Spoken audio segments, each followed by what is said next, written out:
They said a girl like her had no right to dream.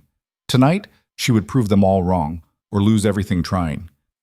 This is the story of Liora Bellamy, the seamstress who defied a town, shattered her chains, and caught the eye of a king. Stay until the end to see how one stolen dress became the spark of a revolution. And if you're watching from anywhere in the world, drop your city in the comments below and smash that like button, because this story is just getting started. The needle slipped. Liora Bellamy hissed as a bead of crimson welled on her fingertip, stark against the pale blue silk pooled across her lap. She pressed the wound to her apron and kept stitching. There was no time to stop. The spring assembly ball was 3 days away, and this gown, her gown, was still unfinished. Outside the narrow window of the workshop, Ashridge stirred to life under a cold morning sun. Wagon wheels creaked over frozen mud. Merchants shouted prices for salted meat and lamp oil. Somewhere in the distance, a blacksmith's hammer rang out in steady rhythm, each strike echoing through the valley like a heartbeat. Liora barely heard any of it. Her world had shrunk to the whisper of thread through fabric, the tension of each stitch pulling taut, the way light caught the embroidered silver vines climbing the bodice. She had been working on this dress for 4 months. 4 months of stolen hours after her mother's commissioned orders were complete. 4 months of candlelight burning down to stubs while the rest of the house slept. It was the first thing she had ever made for herself. Still at it, I see. The voice cut through her focus like a blade. Liora's hands stilled. Her mother stood in the doorway, arms crossed, her expression carved from the same unyielding stone as the mountains that ringed the town. Margaret Bellamy had once been beautiful, or so the faded portrait in the hallway suggested. Now her face was all hard lines and colder eyes, weathered by years of bitterness that had seeped into her bones like winter frost. "The Harvard order isn't finished," Margaret said flatly. "It will be," Liora replied without looking up. "I have time." "You have time because you're wasting it on that." Margaret's gaze flicked to the blue gown with open disdain. "Who do you think you are, girl? Some merchant's daughter? Some baron's prize?" Liora's jaw tightened, but she kept her eyes on her work. "It's for the assembly ball. Everyone goes." Everyone with a place to be there, yes. Margaret stepped into the room, her footsteps heavy on the wooden floor. "You're a seamstress, Liora, a tradesperson. You sew dresses for women who matter. You don't wear them." The words landed like stones, each one carefully chosen to bruise. Liora set the needle down slowly, her hands trembling, not from fear, but from the effort of holding herself together. "I matter too," Margaret laughed, sharp and humorless. "Do you? Then tell me, child, when was the last time anyone in this town looked at you and saw anything more than the girl who hems their skirts?"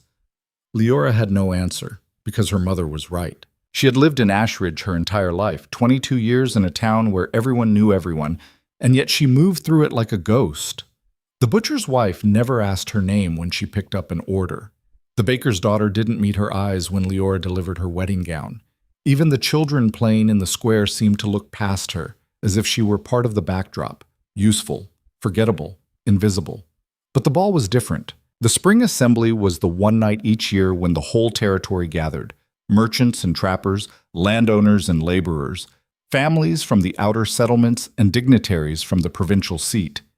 It was a night of music and firelight, of laughter spilling out into the streets, of possibility hanging in the air like the first warm breeze after a long winter. For one night, the lines that divided them blurred. For one night, Liora could step out of the shadows and be seen. "I'm going," she said quietly. Margaret's expression darkened. "No, you're not." "You can't stop me." "Can't I?" Her mother moved closer, looming over the work table. "You live under my roof. You eat my food. You work in my shop. Everything you have, girl, you have because I allow it." Liora's hands curled into fists in her lap, nails biting into her palms. "I've earned everything I have. Every stitch, every order, every coin that's kept this roof over our heads. I earned it." "And you'll keep earning it," Margaret said coldly, "because that's all you're good for." The air between them crackled with something ugly and old, a wound that had festered for so long neither of them remembered how it started. Margaret had raised Liora alone after her father disappeared into the wilderness when she was 5, chasing rumors of silver veins in the northern ranges. He never came back. And in the years that followed, Margaret's love, if it had ever existed, had curdled into resentment. Liora represented everything Margaret had lost: youth, hope, the dream of something better. And Margaret made sure Liora paid for it every single day. "The dress stays," Margaret said, her tone final. "You'll finish the Harvard order, and you'll stay home where you belong." She turned and walked out, her footsteps fading down the hall. Liora sat frozen, staring at the blue silk in her lap. Her vision blurred. She blinked hard, refusing to let the tears fall. Not yet. Not over this. She picked up the needle and kept stitching. The next 2 days passed in a haze of work and silence. Liora finished the Harvard order, a lavish crimson gown for the mayor's wife, complete with gold thread embroidery and seed pearl accents. It was beautiful, flawless, the kind of craftsmanship that should have come with a name attached. But when Margaret delivered it, she took the payment and the praise without a word about who had actually made it. Liora didn't argue. She had learned long ago that fighting only made things worse. Instead, she focused on her own gown, working late into the night after her mother had gone to bed. The final touches were delicate: lace at the cuffs, tiny glass beads sewn into the neckline to catch the light, a hem that fell in perfect, elegant folds. When she finally stepped back to look at it, her chest tightened with something she hadn't felt in years: pride. It wasn't just a dress. It was proof. Proof that she could create something beautiful. Proof that she was more than the invisible girl stitching in the corner. Proof that she deserved to be seen.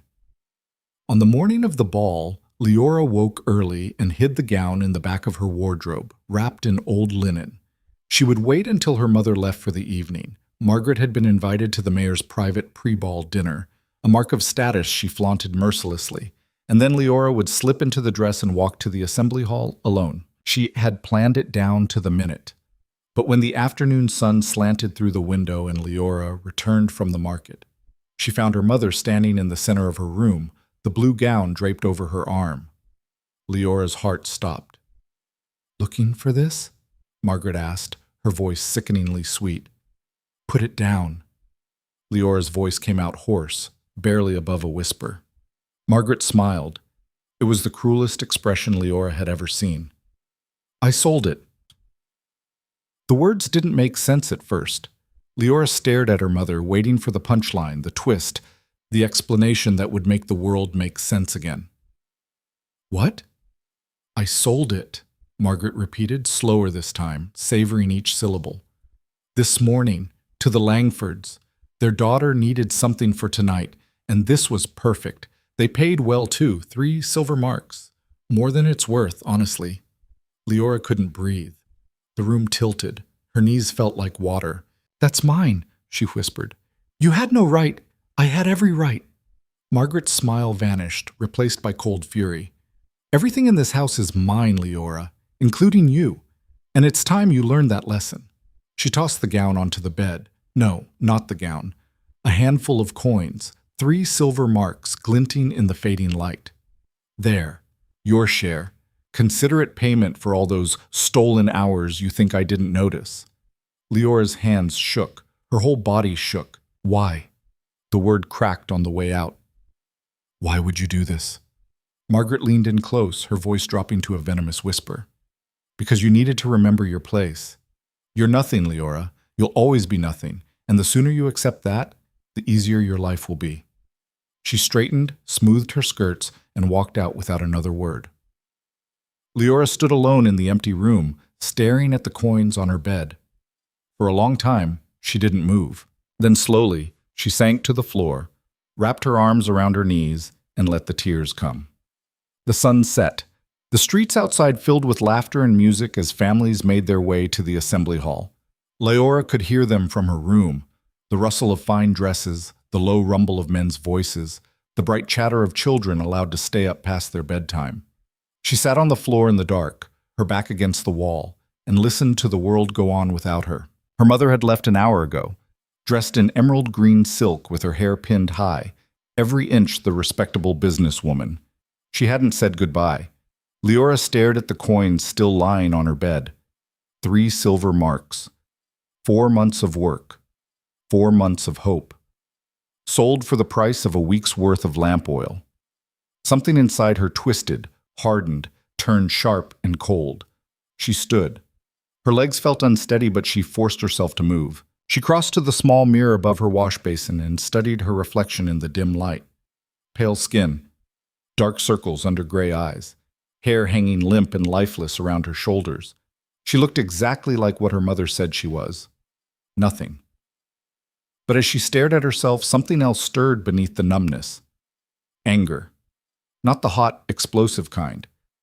This was colder, deeper, the kind that didn't burn out, the kind that endured. Her mother had taken everything from her, her childhood, her dignity, her dream of one night of freedom. And for what? To prove a point? To keep Liora small and broken and obedient? No. Leora's hands curled into fists. Not anymore. She didn't know what she was going to do. She had no gown, no plan, no way to undo what had been done. But she knew one thing with absolute certainty. She was done being invisible. She was done letting the world take from her. She was done bending. Liora turned from the mirror, grabbed her cloak, and walked out of the house into the cold spring night. She had no destination. She just walked, her boots crunching over gravel, her breath misting in the air. The streets were nearly empty now. Everyone who mattered was already at the hall. She could see the glow of lanterns in the distance, hear the faint strains of fiddle music drifting on the wind. Her feet carried her away from it, toward the edge of town where the buildings thinned and the wilderness crept close. She stopped at the workshop. It was separate from the house, a squat stone building her father had built when he still believed in the future. Inside, bolts of fabric leaned against the walls, half-finished orders hung from hooks, and the smell of linseed oil and old wood filled the air. Liora stepped inside and lit a single candle. The workbench was exactly as she'd left it that morning. Needle and thread laid out, scraps of blue silk still scattered across the surface like pieces of a shattered dream. She stood there, staring at the remnants of what could have been, and felt the anger sharpen into something harder. Resolve. If the world wanted to take everything from her, fine, but she would take something back. She didn't know how yet. She didn't know when, but she would. A sound outside made her freeze. Footsteps. Slow, deliberate. Someone was walking toward the workshop. Leora's pulse quickened. She moved to the window and peered out into the darkness. A figure approached. A man, tall and broad-shouldered, dressed in a long traveling coat that brushed the tops of his boots. He moved with an easy confidence, unbothered by the cold or the late hour. He stopped in front of the workshop door. Leora's breath caught. He knocked. 3 sharp raps that echoed in the silence. For a moment, Liora considered staying silent, pretending she wasn't there. But something about the stranger's presence pulled at her. A strange sense of familiarity, though she was certain she'd never seen him before. She opened the door. The man was younger than she expected, maybe 30, with dark hair that fell just past his collar and eyes the color of winter smoke. His face was angular, striking, the kind that would stand out in any crowd. But it was his gaze that held her, steady, piercing, as if he could see straight through her carefully built walls. "You're the seamstress," he said. It wasn't a question. "I am." Leora's voice came out steadier than she felt. "Can I help you?" He studied her for a long moment, his expression unreadable. Then he held out a bundle wrapped in oiled canvas. "I need you to finish this." Liora hesitated, then took the bundle. It was heavier than she expected. She unwrapped it carefully, and her breath caught. Emerald silk spilled across her hands like liquid starlight. It was a gown. Unfinished, but breathtaking. The craftsmanship was extraordinary, far beyond anything she'd seen in Ashridge. The bodice was half complete, the skirt still lacking its hem, but even in its unfinished state, it was a work of art. "Where did you get this?" she whispered. "That doesn't matter." The man's voice was low, edged with something she couldn't quite name. "What matters is that it needs to be finished, tonight." Liora looked up sharply. "Tonight? That's impossible. This kind of work takes days." "You have 4 hours." She stopped, staring at him. "Why me?" The stranger's mouth curved into the faintest hint of a smile. "Because I've been told you're the best." "Told by whom?"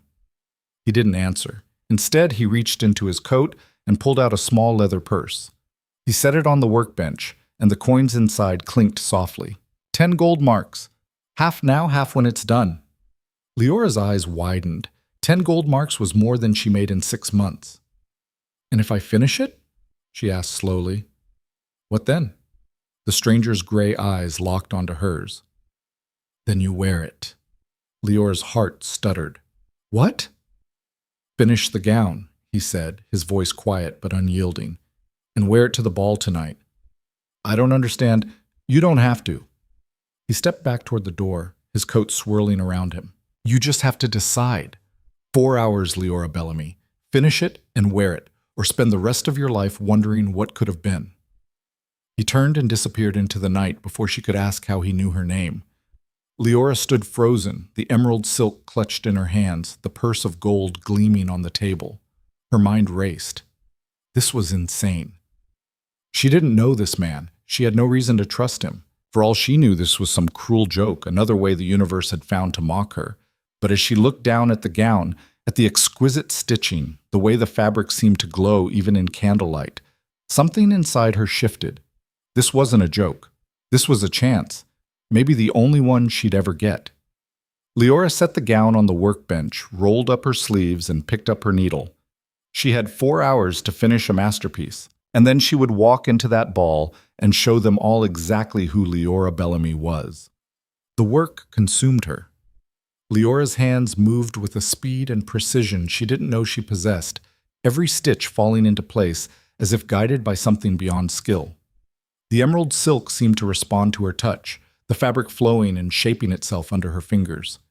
She lost track of time. The candle burned low. Her back ached. Her eyes stung from squinting in the dim light. But she didn't stop. The bodice came together first, fitted and elegant, with delicate beadwork that caught the light like dewdrops. Then the sleeves, long and flowing, edged with silver thread. Finally the skirt, layer upon layer of emerald silk that moved like water when she held it up. When the final stitch was in place, Liora stepped back and stared. It was perfect. No, it was more than perfect. It was hers, not in ownership, but in essence. Every line, every detail, every carefully placed bead reflected something she had poured into it, her anger, her hope, her defiance. This gown wasn't just beautiful. It was a declaration. Liora glanced at the small clock on the shelf. She had 20 minutes before the ball reached its peak, the moment when the dancing began and the whole town gathered in the grand hall. Her heart hammered in her chest. She could still back out. She could wrap the gown, take the gold, and disappear into the night. No one would ever know. But then she thought of her mother's face, the cruelty in her smile, the venom in her words. You're nothing, Liora. You'll always be nothing. No. Liora stripped off her worn dress and slipped into the emerald gown. It fit like it had been made for her, which, in a way, it had. She pinned her hair up with trembling hands, letting a few dark strands fall loose around her face. She had no jewelry, no cosmetics, nothing but the gown itself. It was enough. When she looked at herself in the small mirror, she barely recognized the woman staring back. Gone was the invisible seamstress, the forgotten girl stitching in the corner. In her place stood someone new, someone who would not be ignored. Liora grabbed her cloak, extinguished the candle, and stepped out into the night. The assembly hall blazed with light, music pouring from its open doors like a river. Liora walked toward it, her heart pounding so hard she thought it might burst. With every step, her fear warred with her resolve. But she didn't stop. She had come too far to turn back now. And when she finally reached the entrance, when she saw the crowd inside, merchants and landowners, families and dignitaries, all of them dressed in their finest, she took a deep breath, let the cloak fall from her shoulders, and stepped into the light. The music faltered. Conversations died mid-sentence. Every head in the room turned toward her, and in that moment, as 100 pairs of eyes locked onto the girl in the emerald gown, Liora Bellamy smiled. Let them look. Let them see. She was done being invisible. The silence lasted 3 heartbeats. Then the whispers began. They rippled through the crowd like wind through tall grass, hushed and sharp, carrying Leora's name from mouth to mouth. She stood in the doorway, her chin lifted, the emerald gown catching the light from 100 lanterns overhead. The fabric shimmered with every breath she took, and for a moment, just one perfect, suspended moment, She felt invincible. Then she saw her mother. Margaret Bellamy stood near the refreshment table, a crystal glass frozen halfway to her lips. Her face had gone white, then red, then a mottled purple that made her look like she was choking. Beside her, Mayor Harver's wife clutched her crimson gown, Leora's crimson gown, and stared with open-mouthed shock. But it was the girl next to them who made Leora's stomach twist. Constance Langford, 17, blonde, pretty in the effortless way of girls who had never known hardship. She wore the blue gown, Leora's blue gown, and it fit her beautifully, the silver embroidery gleaming against the silk. She should have been the star of the evening. Instead, she looked like a candle flame next to a wildfire. Constance's blue eyes narrowed, her mouth curved into something cruel. "Well," she said loudly enough for half the room to hear. "I didn't know they were letting staff attend this year." Laughter scattered through the crowd. Nervous, uncertain, but laughter nonetheless. Liora felt the familiar heat of shame crawl up her neck. This was the moment she was supposed to shrink, to apologize, to back out the door and disappear into the night where she belonged. But she had spent 4 hours stitching defiance into emerald silk. She wasn't going anywhere. "Hello, Constance," Liora said, her voice steady and clear. "I see you're wearing my work. It suits you." Constance's smile faltered. "Your work? Don't be ridiculous. My father paid for this gown." "He paid my mother," Liora corrected. "I made it, every stitch, just like I made the mayor's wife's gown and the magistrate's daughter's wedding dress and half the fine clothing in this room." She let her gaze sweep across the assembly, meeting eyes that quickly looked away. "You all know my work. You just don't know me." The whispers grew louder. Margaret moved then, cutting through the crowd with the force of a winter storm. Her face was a mask of fury barely contained, her jaw so tight Liora could see the muscle jumping beneath her skin. "Liora," she hissed. "Outside. Now." "No." The word hung in the air like a gunshot. Margaret stopped dead, her eyes widening. In 22 years, Liora had never once defied her in public. She had learned early that resistance only brought harsher punishment, that the safest path was silence and obedience. But that girl was gone. "What did you say?" Margaret's voice dropped to a dangerous whisper. "I said no." Liora took a step forward, deeper into the hall. "I'm staying."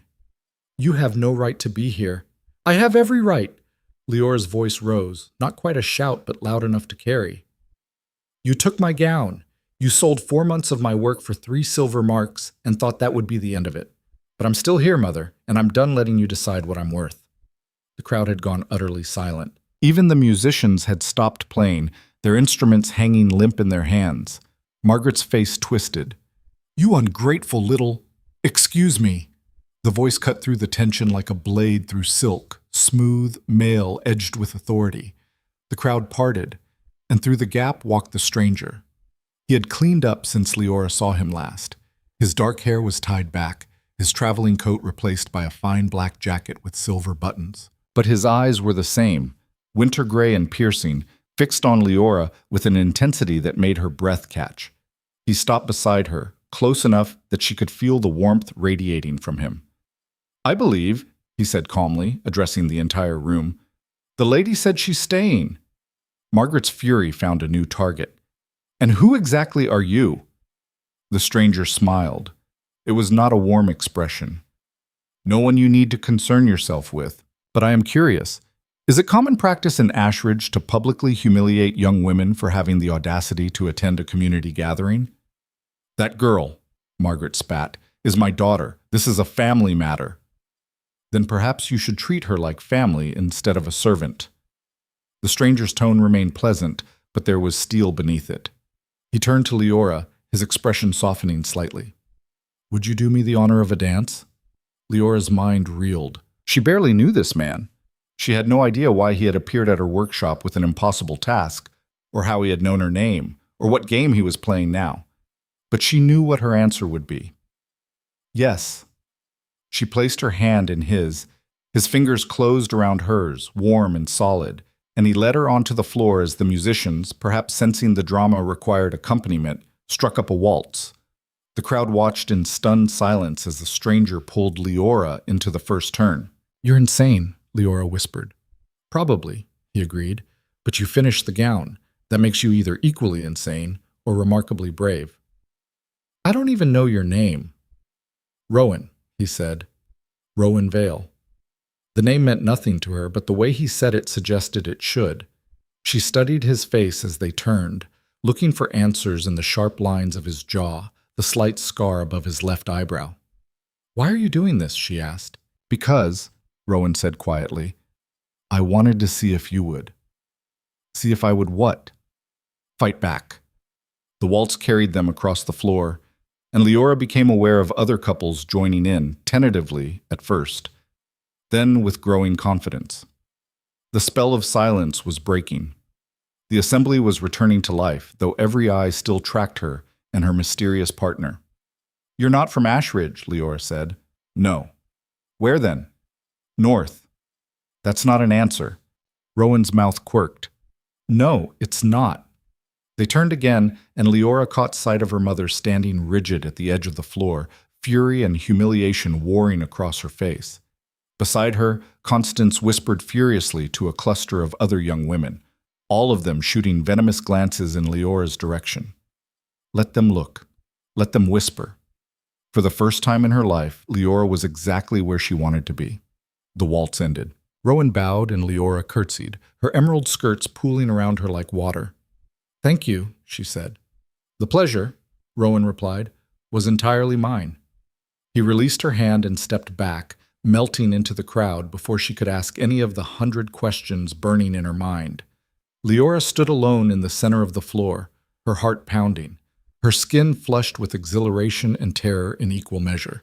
She had done it. She had walked into the lion's den and emerged unscathed. But as she made her way toward the edge of the room, seeking a quiet corner to catch her breath, a hand caught her arm. Quite the entrance. The voice belonged to a woman, older than Liora, maybe 40, with sharp cheekbones and iron-gray hair pinned in an elegant twist. She wore deep purple silk and carried herself with the kind of confidence that came from money and position. Liora didn't recognize her. I'm sorry, Liora said carefully. Have we met? No, but I know your work. The woman's gaze traveled over the emerald gown with an appraising eye. This is extraordinary, not just the craftsmanship. Anyone with skill can execute stitches. This has vision, boldness. You made this? Yes, I finished it. Then you have a gift. The woman extended a gloved hand. Elara Thorne. I manage the textile commission for the Northern Provincial seat.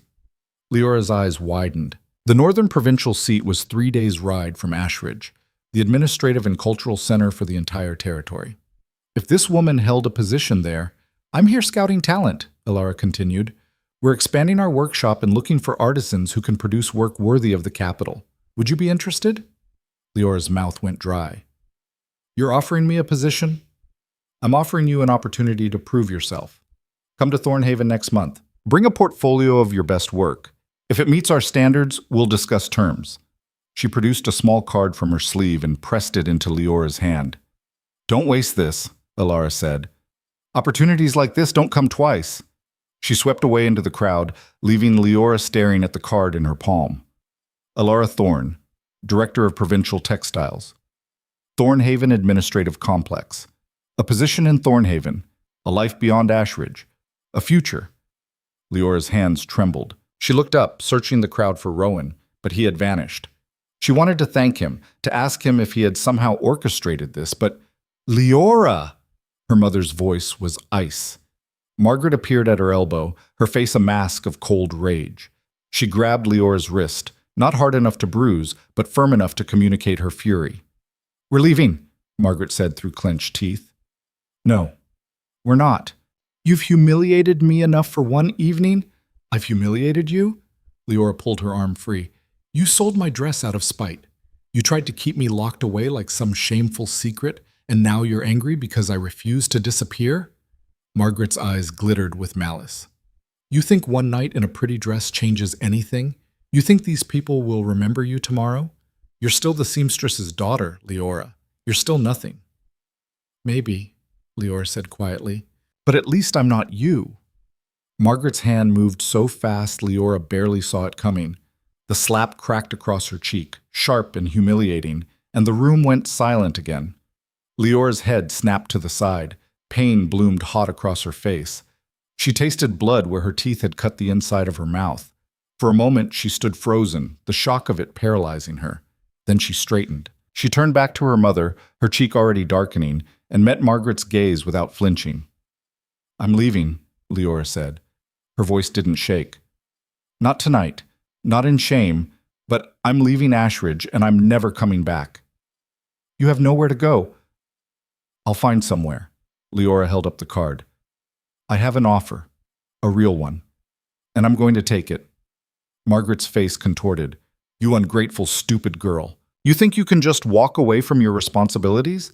From everything I've sacrificed? You sacrificed nothing." The words tore out of Leora like a dam breaking. "You resented me from the moment Father left. You blamed me for every disappointment in your life. You took my work, my earnings, my hope, and you told me I should be grateful for the privilege of being invisible." Her voice rose, carrying across the silent hall. "Well, I'm not invisible anymore, and I'm not yours." She turned and walked toward the door, her emerald gown swirling around her legs, her head held high despite the burning pain in her cheek. Behind her, Margaret's voice cracked with fury. "You walk out that door, Leora, and you're dead to me. Do you hear me? Dead!" Leora didn't look back. She stepped out into the cold night air, letting the darkness swallow her whole. She made it halfway down the street before her legs gave out. Leora sank onto a bench outside the closed general store, her whole body shaking. The adrenaline that had carried her through the confrontation drained away, leaving her hollow and trembling. She pressed her hand to her burning cheek and let the tears come. Not tears of sadness. She had cried those already, back in the empty workshop. These were different, hotter, angrier, tears of relief. She had done it. She had finally said the words that had lived in her chest for years, festering like a wound. She had stood up to her mother in front of the entire town and walked away. But now what?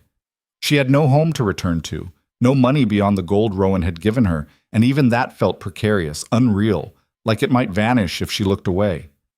She had a card from a woman she'd just met, offering a future that was anything but guaranteed, and she had burned every bridge behind her. "You're going to freeze out here." Leora's head snapped up. Rowan stood a few feet away, his coat draped over his arm. He held it out to her without a word. Leora stared at it, then at him. "You were watching." "I was." He didn't apologize for it. That took courage. It took stupidity. Leora's laugh came out bitter. "I just destroyed my entire life in front of 100 witnesses." "No," Rowan said. "You just started building a new one." He sat down beside her, not quite touching, and draped the coat over her shoulders. It was warm and smelled faintly of cedar and wood smoke.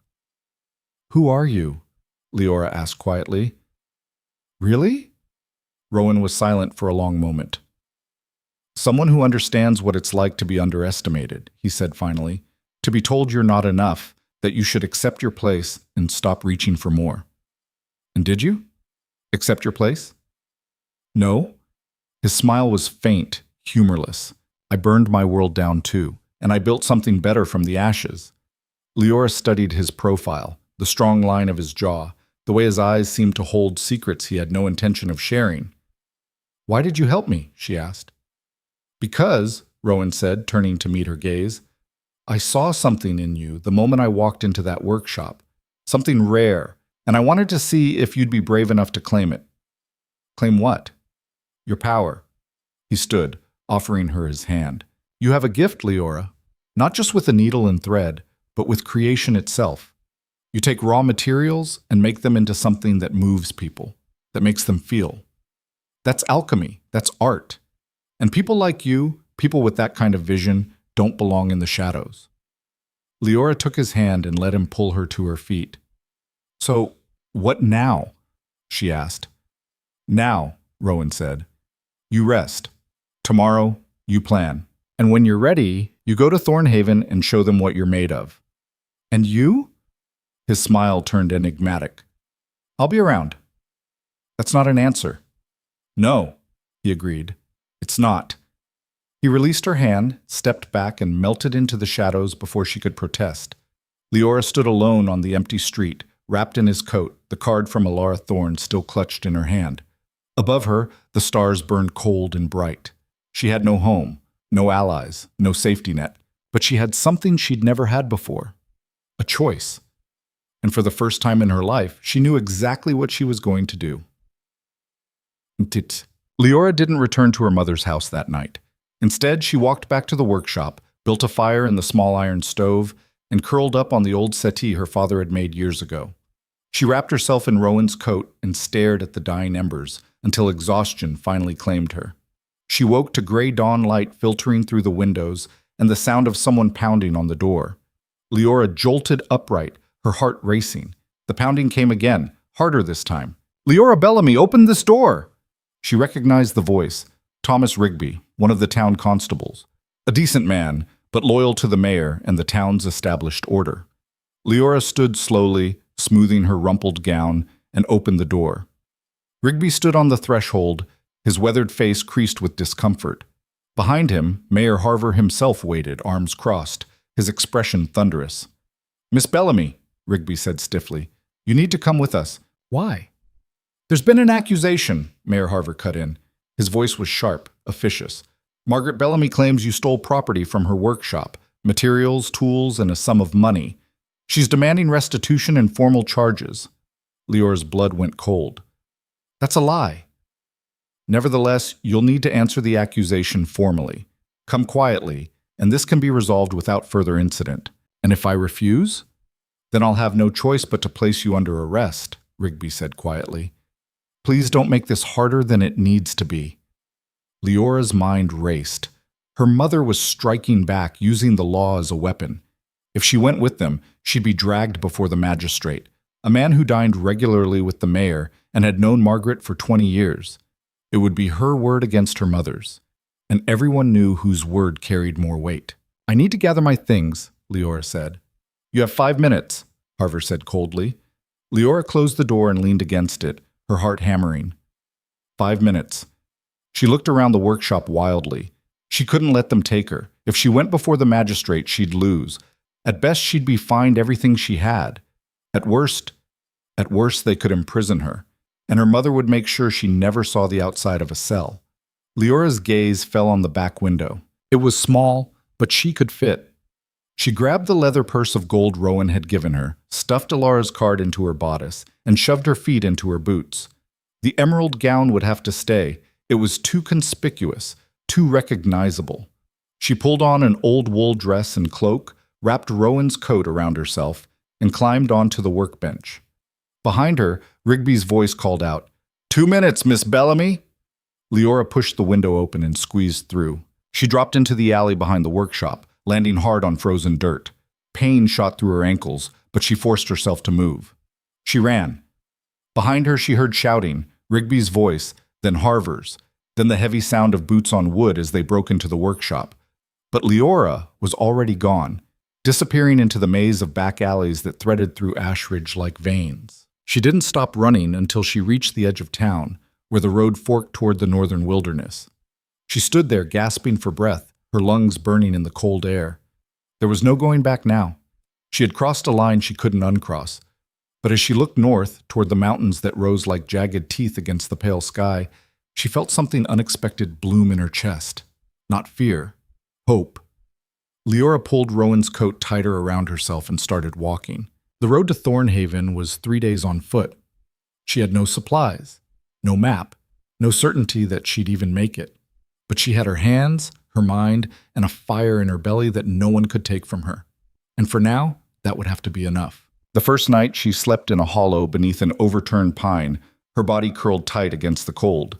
The second night, she found an abandoned trapper's hut, its roof half-caved but still enough to shelter her from the wind that screamed down from the mountains.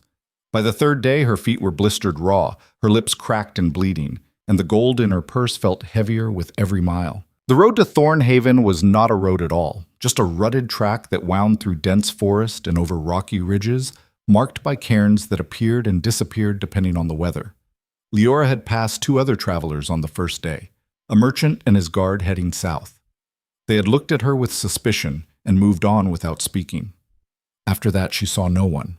The wilderness swallowed her whole. On the morning of the fourth day, Liora crested a ridge and saw smoke rising in the distance.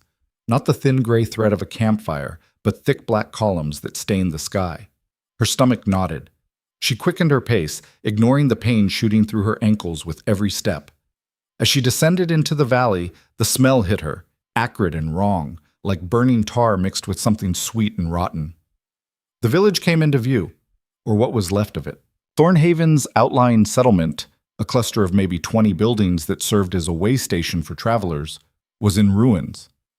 Half the structures were nothing but charred skeletons, smoke still curling from blackened timbers. The others stood untouched, which made the destruction even more eerie. It wasn't random, it was deliberate. Liora stopped at the edge of the settlement, her heart hammering. Bodies lay in the street. Not many, 3, maybe 4, but enough. She forced herself to look, to make sure none of them were moving, needed help. They were past helping. Their clothes were torn, their faces frozen in expressions of terror and pain. "Don't come closer," the voice made Liora spin. A woman emerged from behind one of the intact buildings, a hunting rifle leveled at Leora's chest. She was younger than Liora expected, maybe mid-20s, with brown skin and black hair braided tight against her scalp. Blood streaked her sleeve, though whether it was hers or someone else's, Liora couldn't tell. "I'm not armed," Liora said quickly, raising her hands. "I'm just passing through." "No one's just passing through anymore." The woman's finger rested on the trigger, steady and sure. "Who are you?" "Liora Bellamy, from Ashridge. I'm trying to reach Thornhaven, the administrative complex. I have business there." The woman laughed, sharp and bitter. "You picked a hell of a time for business. What happened here?" "Raiders." The woman spat the word like poison. "Came through 2 nights ago, burned half the settlement, killed anyone who fought back, took everything that wasn't nailed down. And some things that were." Leora's blood ran cold. "Are they still here?" "No, they moved north toward the mining camps." The woman lowered the rifle slightly, her eyes still wary. "But they'll be back. They always come back. Why isn't anyone doing anything? Where are the territorial guards?" "The guards?" The woman's expression twisted. "The guards are 3 days away in the provincial capital, and they don't give a damn about a way station full of trappers and laborers. We sent a rider. He hasn't come back." She stepped closer, and Liora saw the exhaustion carved into her face, the kind that came from too many sleepless nights and too much fear. "You should turn around," the woman said. "Go back to Ashridge. There's nothing for you here but trouble." "I can't go back." "Then you're a fool." "Maybe." Liora lowered her hands slowly. "But I'm also a seamstress with steady hands and a strong back. If you need help, we need soldiers. We need weapons. We need someone to care that we exist." The woman's voice cracked. "We don't need a seamstress." Liora held her gaze. "You need someone who won't run." "I'm not running." The woman studied her for a long moment, then sighed and lowered the rifle completely. "Kira," she said. "Kira Moss. And if you're staying, you work. We're burning the dead and salvaging what we can. After that, we fortify. Because when those bastards come back, we're going to be ready." Liora worked until her hands blistered and her back screamed in protest. She helped drag the bodies to a clearing beyond the settlement, where Kira and 2 other survivors, an older man named Garrett and a teenage boy called Finn, built a pyre. They wrapped the dead in whatever cloth they could find, and Liora stitched the shrouds closed with thread salvaged from a burned-out tailor's shop. It was the hardest sewing she had ever done. When the flames finally caught and the smoke rose into the gray sky, the 4 of them stood in silence, watching the dead return to ash. "They were good people," Garrett said quietly. He was barrel-chested and graying with hands like slabs of granite. "Didn't deserve this." "No one deserves this," Kira said. Finn said nothing. He was maybe 16 with sandy hair and eyes that had seen too much too soon. He stared at the flames like he was trying to memorize them. After the pyre burned down, they returned to the settlement and began the work of fortification. Kira had a plan, crude but practical. They would barricade the main road with wagons and debris, creating a choke point that would force anyone approaching to come through slowly. They would set tripwires and alarms, and they would take shifts keeping watch. It wasn't much, but it was something. Liora threw herself into the work, grateful for the distraction. Every time she stopped moving, her mind circled back to Ashridge, to her mother's fury, to the constable's warrant, to the magistrate who would have thrown her in a cell without a second thought. She had burned that life to the ground. Now she had to build something from the ashes. As night fell, Kira pulled her aside. "You said you had business in Thornhaven," Kira said. "What kind of business?" Liora hesitated, then pulled Alara Thorne's card from her bodice. It was crumpled and stained, but still legible. Kira's eyebrows rose. "You know the director?" "I met her once. She offered me a position." "A position doing what?" "Creating textiles. Designing. She said I had talent." Kira studied the card, then handed it back. "If you make it to the administrative complex, give Alara my regards. She's a hard woman, but she's fair. And she doesn't forget people who do good work." "You know her?" "I used to supply her workshop with dyes before." Kira gestured vaguely at the ruins around them. "Before all this. If you get the position, you'll be working with the best artisans in the territory. It's a hell of an opportunity."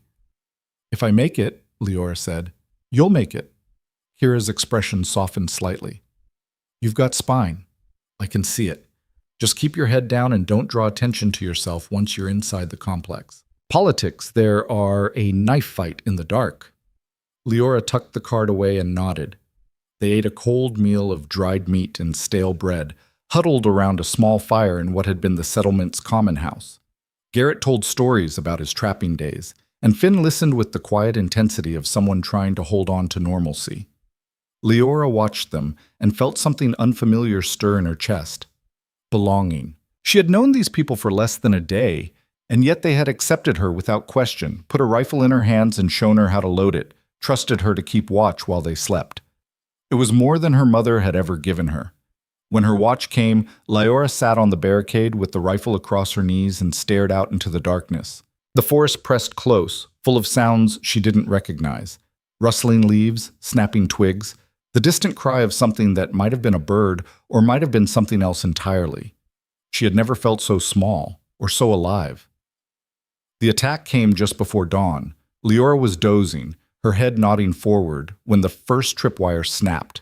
The sound was sharp and immediate, a metallic clang that echoed through the settlement. She jerked awake, her heart slamming into her throat. Shouts erupted from the forest. Torchlight flickered between the trees. "They're back!" Kira's voice cut through the darkness. "Everyone up! Now!" Liora scrambled off the barricade, her hand shaking so hard she nearly dropped the rifle. Behind her, Garrett and Finn stumbled out of the common house, weapons in hand. The raiders came fast. There were maybe a dozen of them, rough men on horseback, carrying torches and blades. They hit the barricade like a wave, their horses screaming as they crashed into the debris. Kira fired first. The shot cracked through the air, and one of the raiders toppled from his saddle. Then chaos. Garrett roared and charged forward, swinging a woodcutter's axe. Finn fired his rifle and missed, reloading with trembling hands. Kira moved like a dancer, precise and deadly, dropping another raider before he could clear the barricade. Liora raised her rifle, sighted down the barrel, and squeezed the trigger. The recoil slammed into her shoulder, knocking her back a step. She missed. "Again!" Kira shouted. "Don't think, just shoot!" Liora reloaded, her hands moving on instinct, and fired again. This time, she didn't miss. The raider went down hard, clutching his leg, and his horse bolted into the forest. But there were too many. For every one they dropped, two more pushed forward. The barricade was failing, the debris shifting under the weight of men and horses. "Fall back!" Kira screamed. "Fall back to the common house!"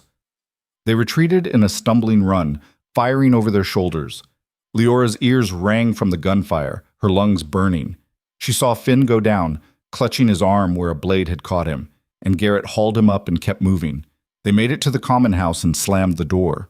Kira shoved a table against it, bracing it with her shoulder. "That won't hold long. We need another way out." "There is no other way out," Garrett panted. Blood ran down his face from a gash above his eye.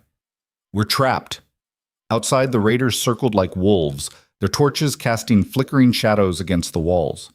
"Burn them out!" someone shouted. Leora's stomach dropped. Kira met her eyes across the room, and Liora saw the truth there. They were going to die here. Then the sound of hoofbeats changed. New voices joined the chaos outside, deeper, commanding. The clash of steel rang out, followed by screams that cut off abruptly. The door shuddered as something heavy slammed into it from the outside. Kira raised her rifle, aiming at the door. It burst open, and Rowan Vale stepped through, his sword dripping red, his eyes blazing with cold fury. Behind him, a dozen armed riders swept through the settlement like a storm, cutting down the raiders with brutal efficiency. Rowan's gaze found Liora immediately. "Are you hurt?" His voice was low, dangerous. Liora shook her head, too stunned to speak. He turned to Kira. "How many?" "4 of us. 1 injured." Rowan nodded once, then stepped back outside. Liora followed him on instinct, stumbling into the gray pre-dawn light. The settlement was carnage. Raiders lay scattered across the ground, their blood soaking into the dirt. Rowan's men moved through the wreckage with grim purpose, checking bodies, securing the perimeter. One of the riders dismounted and approached Rowan, his armor marked with a crest Liora didn't recognize, a silver wolf on a black field. "The survivors fled north, my lord," the rider said. "Should we pursue?" "No!" Rowan sheathed his sword. "Let them run. Let them spread the word." "What word, my lord?" Rowan's expression was carved from ice. "That this territory is under my protection now, and anyone who harms my people answers to me." The rider saluted and moved off. Liora stared at Rowan, her mind reeling. "My lord." The pieces clicked into place with sickening clarity. "You're not a traveler," she said slowly. Rowan turned to face her. "No. You're not just some merchant or trader passing through." "No." "Who are you?" Rowan was silent for a long moment, his gray eyes locked on hers. Then he spoke, and his voice carried the weight of a truth that changed everything. "I am Rowan Vale, Alpha King of the Northern Territories, ruler of the Frostlands and protector of the provincial seats." Liora's knees went weak. A king. She had danced with a king. She had argued with him, questioned him, worn the gown he had commissioned without knowing. "Why?" The word came out strangled. "Why didn't you tell me?" "Because," Rowan said quietly, "I needed to see who you were when you thought I was no one." He stepped closer, and Liora saw something in his expression she hadn't expected. Regret. "I've spent my entire life surrounded by people who want something from me," he continued. "Power, position, favor. When I met you, I saw someone who wanted none of that. Someone who was fighting for herself, not for what I could give her. So you lied." "I omitted. There's a difference." "Not to me." Liora's voice shook with anger and something else, betrayal maybe, or hurt. "You let me believe you were just someone who cared, someone who saw me." "I do see you." Rowan's voice was fierce. "I saw you in that workshop, stitching defiance into silk. I saw you walk into that ball and refuse to be small. I saw you stand up to your mother and burn your whole life down rather than live in her shadow. That's why I came back. That's why I'm here. You came back because you're the king and this is your territory. I came back because you were in danger." His jaw tightened. "I have scouts in every settlement. When I heard about the raids, I rode 3 days without stopping to get here. Not because of duty, because of you." The words hung between them, raw and undeniable. Liora wanted to scream at him. She wanted to tell him that his reasons didn't matter, that the lie poisoned everything that had come before. But she couldn't, because somewhere beneath the anger and the shock, she understood. She had spent her entire life being invisible, being nothing, being told she didn't matter. And the one person who had seen her, really seen her, had needed to hide who he was to do it.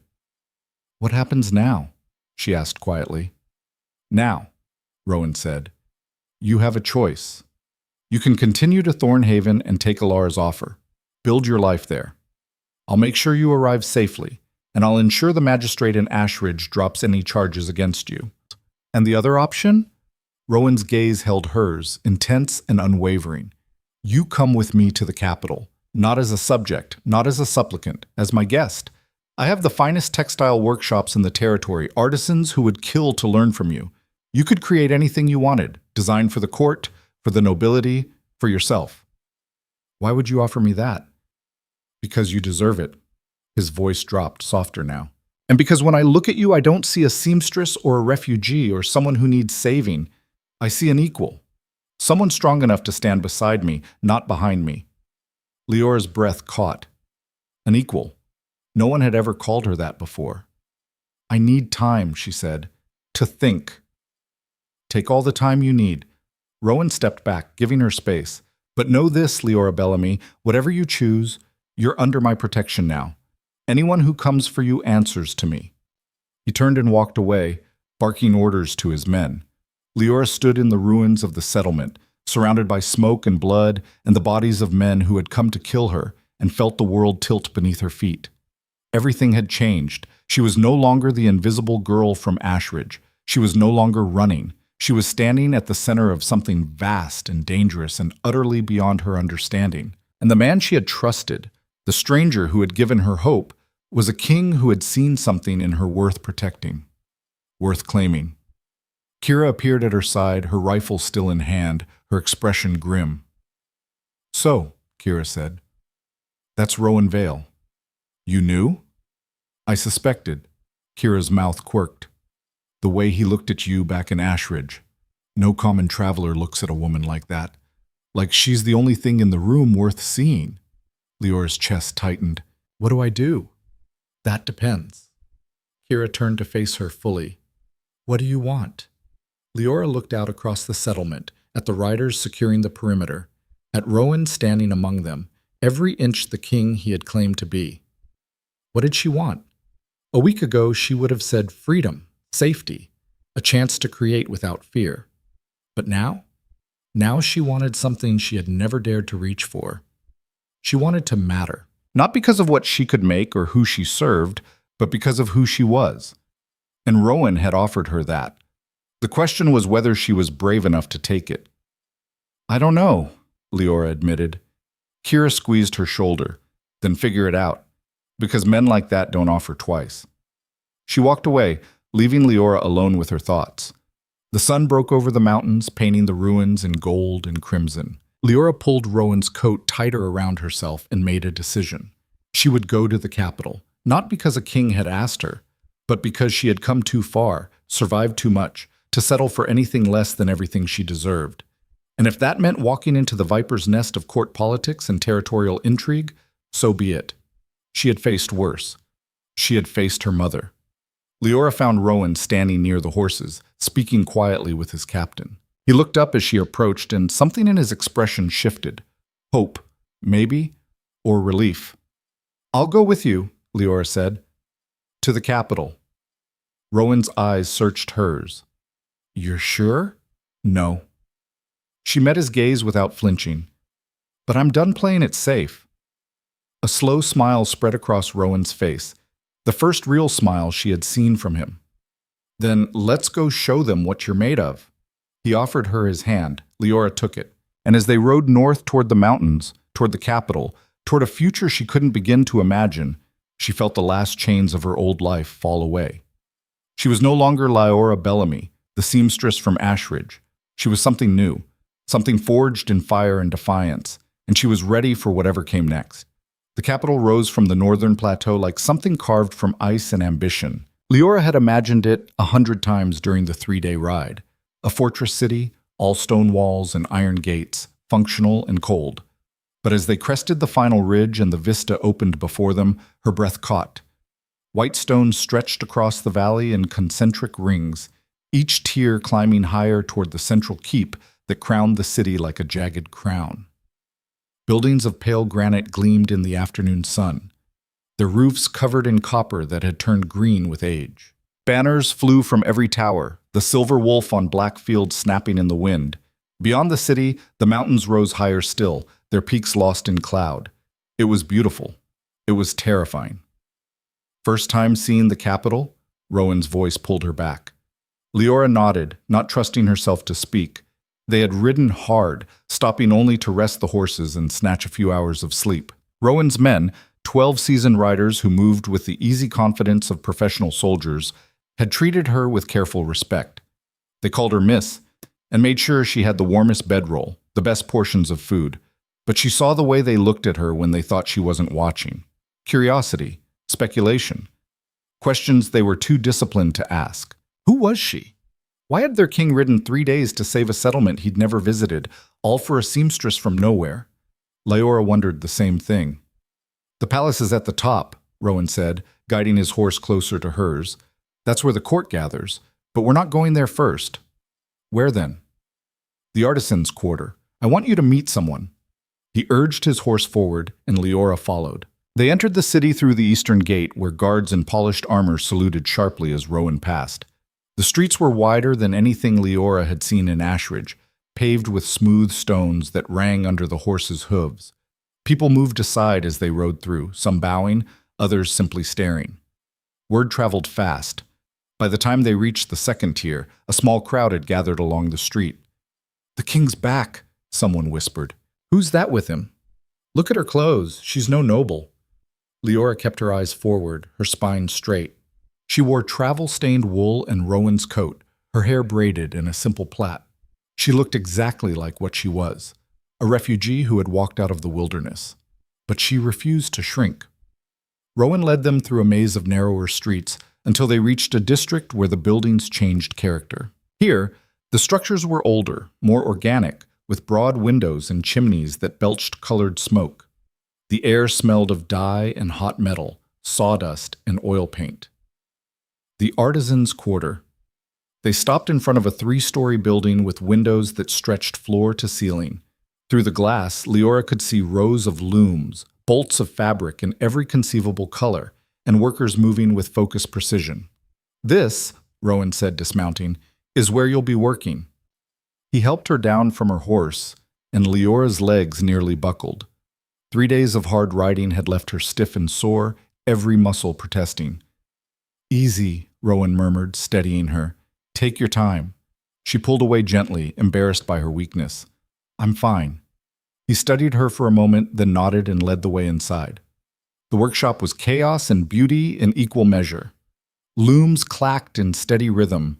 Spinners worked wheels that hummed like contented bees. In the corner, a group of apprentices bent over embroidery frames, their needles flashing in the light streaming through the windows. And presiding over it all, standing at a cutting table with a pair of shears in hand, was Alara Thorne. She looked up as they entered, her sharp eyes taking in Rowan first, then Liora. Her expression didn't change, but something flickered in her gaze. Recognition. "Your Majesty," Alara said, setting down the shears and inclining her head. "An unexpected honor." "Alara." Rowan's tone was warm but formal. "I've brought you the seamstress we discussed." Leora's head snapped toward him. "You discussed me." "I sent word ahead," Rowan said. "After the assembly ball, I told Alara to expect you." "You were that certain I'd come?" "No." His mouth quirked. "But I was hopeful." Alara approached, her purple silk gown rustling softly. She looked Liora up and down with the same appraising eyes she'd used at the ball, but this time the assessment was deeper, more thorough. "You look like hell," Alara said bluntly. "I've been traveling," Liora replied. "So I see." Alara circled her slowly, and Liora felt like a horse being evaluated at market. "But you made it. That counts for something. Most people would have turned back." "I don't have anything to turn back to." "No, I suppose you don't." Alara stopped in front of her and crossed her arms. "His Majesty tells me you finished an emerald gown in 4 hours. Is that true?" "Yes." "From a partial pattern?" "Yes." "And it fit perfectly?" Liora hesitated. "You'd have to ask the king." Rowan's expression remained neutral, but his eyes gleamed with amusement. "It was flawless." Alara grunted. "Fine. Show me your hands." Liora extended them, palms up. Her fingers were calloused from years of work, the nails short and practical. Fresh blisters from the rifle sat raw and angry across her palms. Alara took her hands and examined them with the care of a physician studying symptoms. "You've been sewing since you were a child," Alara said. It wasn't a question. "Since I was 6. "And you learned from?" "My mother. She was trained by her mother before her." "Traditional methods, then? No formal academy?" "No." Alara released her hands and stepped back. "Normally, I'd require a portfolio, 3 months of evaluation, references from established artisans." Leora's heart sank. "But?" but His Majesty has vouched for you personally, and I trust his judgment." Ilara's expression remained stern, but her voice softened slightly. "You'll start tomorrow. Entry-level position. You'll work the looms until you prove you can handle more complex assignments. The pay is modest but fair. Room and board are included. You'll share quarters with the other apprentices." "Apprentices? I'm not—" "Everyone starts as an apprentice," Ilara cut her off. "Even prodigies, especially prodigies. If you're as talented as the king claims, you'll advance quickly. If you're not, you'll wash out in a month. Either way, I'll know what you're made of." She turned to Rowan. "Will that suffice, Your Majesty?" "It will." Rowan inclined his head. "Thank you, Ilara. I know this was irregular." "Everything about you is irregular," Ilara said dryly. "But I've learned to adapt. Now, if you'll excuse me, I have a commission due by week's end." She swept back to her cutting table, dismissing them both. Rowan guided Liora toward the door, but she stopped halfway. "Wait." She turned back to Ilara. "Why are you doing this? You don't know me. You don't owe me anything." Ilara didn't look up from her work. "The king asked me to. That's reason enough." "Is it?" Now Ilara did look up, and her expression was sharp, penetrating. "No," she admitted, "but I saw what you made. I saw how you wore it, and I saw you stand up to your mother in front of 100 people who would have paid good money to watch you crumble. That took courage. And in my experience, courage is rarer than talent." She picked up her shears again. "Don't waste it." Outside, the afternoon sun slanted low across the cobblestones. Rowan's men waited with the horses, speaking quietly among themselves. Liora stood on the steps of the workshop, feeling unmoored. 24 hours ago, she had been fleeing raiders in a burned settlement. Now she had a position in the Royal Textile Workshop, a room waiting for her, a future that looked nothing like the one she had imagined. "You're quiet," Rowan observed. "I'm trying to understand why you're doing this." "I told you." "I know what you told me." Liora turned to face him fully. "But there has to be more to it. Kings don't ride for 3 days to save seamstresses. They don't personally escort refugees to the capital. They don't arrange positions for people they barely know." Rowan was silent for a long moment, his expression unreadable. Then he said, "Walk with me." He dismissed his men with a gesture and led Liora up through the winding streets of the artisans' quarter. They climbed higher, past workshops where glassblowers shaped molten light into delicate forms, past forges where blacksmiths hammered steel into singing blades, past studios where painters mixed colors that didn't seem to exist in nature. Finally, they emerged onto a wide plaza that overlooked the entire city. The view stole Leora's breath. From here, she could see everything. The concentric rings of white stone spreading below, the river cutting through the valley like a silver thread, the wilderness beyond stretching to the horizon. "My father built this city," Rowan said quietly. "Not literally, it was already here, but he transformed it from a frontier outpost into the seat of power for the entire Northern Territory. He was brilliant, ruthless, and utterly alone." He leaned against the stone railing, his eyes distant. "He taught me that a king can have subjects, advisors, even friends, but he can never have equals. Everyone who approaches him wants something. Everyone who speaks to him is calculating how to use him. Trust is a luxury kings can't afford." "That sounds like a prison," Liora said. "It is." Rowan's smile was bitter. "And I've lived in it my entire life, until I met you." He turned to face her fully, and the intensity in his gaze made her pulse quicken. "When I walked into your workshop, I wasn't there as a king. I was there as a man who had heard about a seamstress with extraordinary talent and wanted to see if the rumors were true. And what I found was someone who didn't care about my title because she didn't know I had one. Someone who spoke to me like I was human, not a throne. I didn't know." "Exactly." His voice was fierce. "You didn't know, and you didn't care. You argued with me. You questioned me. You made me prove I was worth listening to. Do you have any idea how rare that is?" Liora shook her head, overwhelmed. "I saw you at that ball," Rowan continued. "Wearing that gown like armor, facing down your mother and the entire town without flinching, and I thought, here is someone who knows what it means to fight for their place in the world. That's why I came back. Not because you needed saving, because I wanted to see what you would do with a real chance." He reached out slowly, giving her time to pull away, and took her hand. "You asked why I'm doing this. he said. The truth is, I'm being selfish. I want you here because when I'm with you, I'm not the king. I'm just Rowan. And I've spent so long being the throne that I'd forgotten what it felt like to be a person. Leora's throat tightened. I don't know how to be what you need. I don't need you to be anything but yourself. His grip on her hand was warm, steady. That's the point.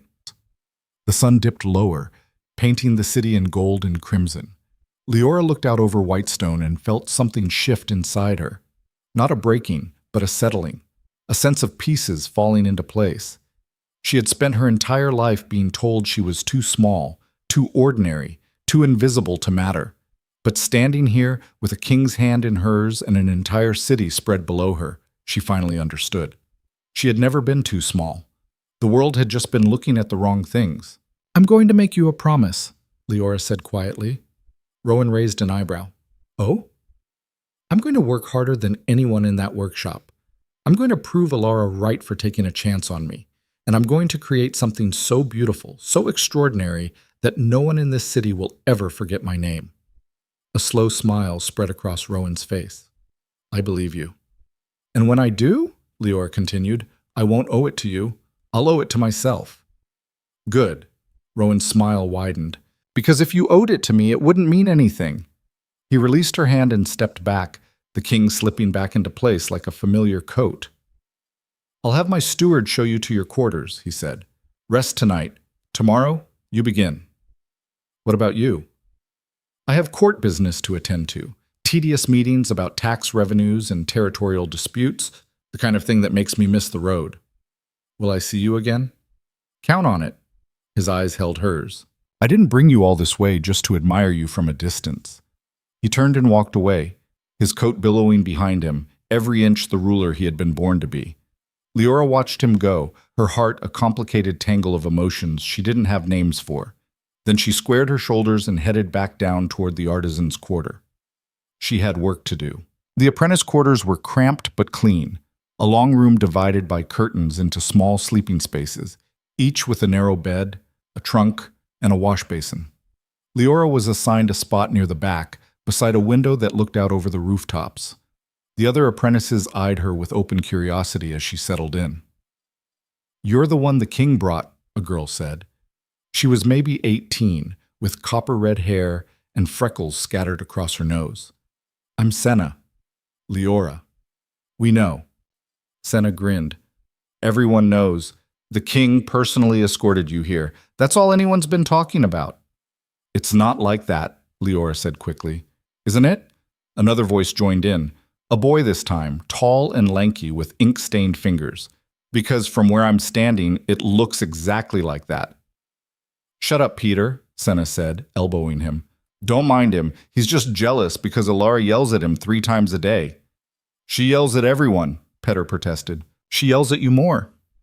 They bickered back and forth, and Liora felt some of the tension leave her shoulders. These were people her age, people who worked with their hands, people who understood the language of thread and dye and pattern. She might actually fit here. That night, she lay in her narrow bed and stared at the ceiling, listening to the sounds of the city beyond the window. Distant voices, the clatter of cartwheels, the rhythmic clang of a blacksmith working late. Tomorrow, she would prove herself.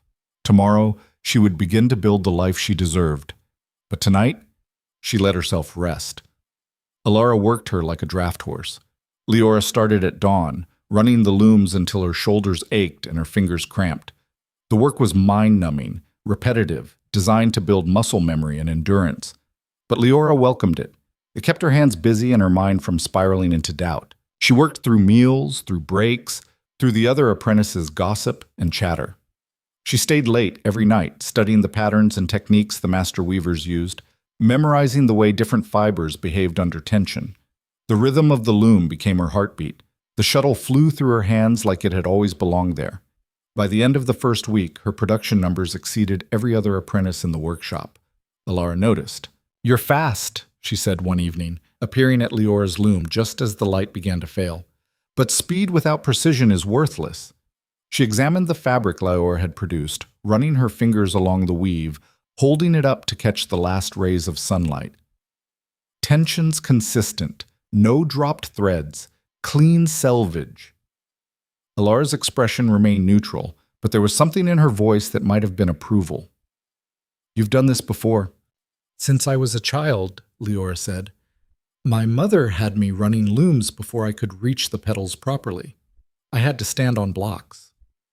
And yet you're here as an apprentice, not a master weaver seeking a position."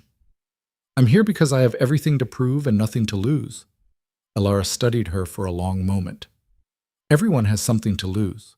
The question is whether you're willing to risk it." She handed the fabric back. "After 2 weeks, dyeing. After a month, embroidery. If you continue at this pace, you'll make journeyman before winter. And if I don't, then you'll go back to wherever you came from, and I'll have wasted a month training you." Ilara turned to leave, then paused. "Don't make me regret vouching for you." "I won't." After 2 weeks, Ilara moved her to dyeing. The dye workshop was a separate building behind the main structure, filled with massive vats that bubbled and steamed, releasing clouds of colored vapor that stung Liora's eyes and coated her throat. The master dyer was a woman named Cassandra, older than Ilara, with hands stained permanent shades of indigo and madder red. "Dyeing isn't alchemy," Cassandra said on Liora's first day. "It's chemistry, timing, and prayer. You can follow the recipe perfectly and still end up with mud, or you can take a risk, trust your instincts, and create something that's never existed before."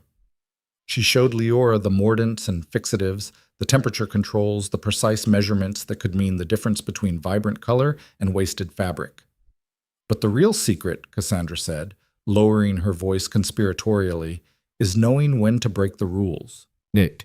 Over the next 2 weeks, Liora learned to coax impossible shades from common plants, deep purples from what should have produced only pale lavender, golds that shimmered like captured sunlight, blacks so rich they seemed to swallow light.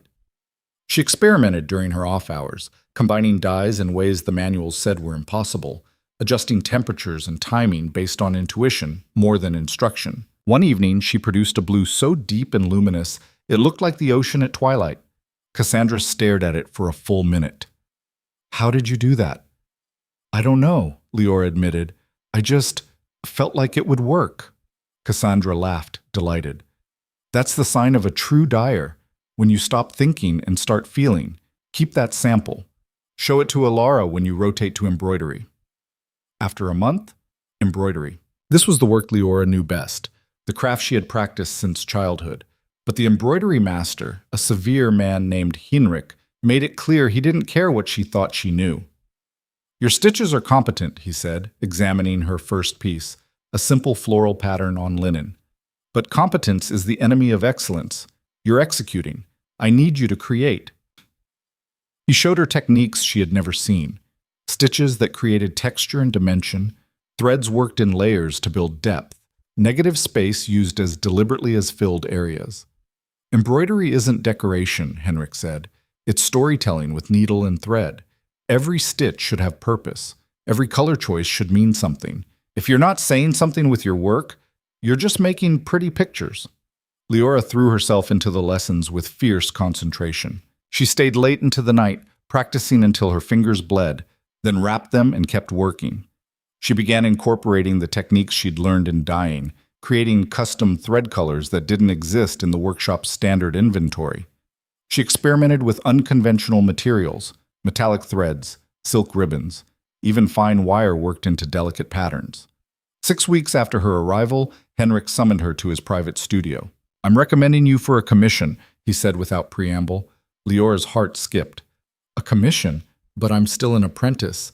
"Ilara doesn't care about titles. She cares about results." Henrik handed her a sketch. "One of the court ladies is hosting a banquet in 3 weeks. She wants a new gown. Ilara usually handles these personally, but she's overbooked. She's giving it to you." Liora stared at the sketch, her mind racing. "This is a test," Henrik continued. "Pass it, and you'll be promoted to journeyman. Fail, and you'll be back on the looms for another 6 months. Possibly forever." "I understand." "Do you?" Henrik's gaze was penetrating. "Because the court ladies are not forgiving clients. They expect perfection. They demand innovation, and they will destroy you socially if you disappoint them. One bad commission can end a career before it starts. Liora met his eyes. Then I won't disappoint her. Henrik nodded slowly. Ilara said you had steel in your spine. Let's see if she was right. The client was Lady Varen Ashwood, a minor noblewoman with more ambition than pedigree. She swept into the workshop 2 days later, dripping in jewels and impatience, her maid trailing behind carrying fabric samples and sketches. You're the girl the king brought, Varen said, looking Liora up and down with poorly concealed disdain. I expected someone more impressive. Liora kept her expression neutral. I'm the seamstress who's going to make you unforgettable at your banquet, Lady Ashwood. Varen's eyebrow arched. Bold claim for an apprentice. I don't make claims I can't keep. They sat in the consultation room and Liora listened as Varen outlined what she wanted. Something dramatic. Something that would make the other court ladies seethe with envy. Something that would establish her as a tastemaker rather than a follower. I want them to see me and think, why didn't I commission that? Varen said, leaning forward intently. I want to be the standard everyone else is measured against.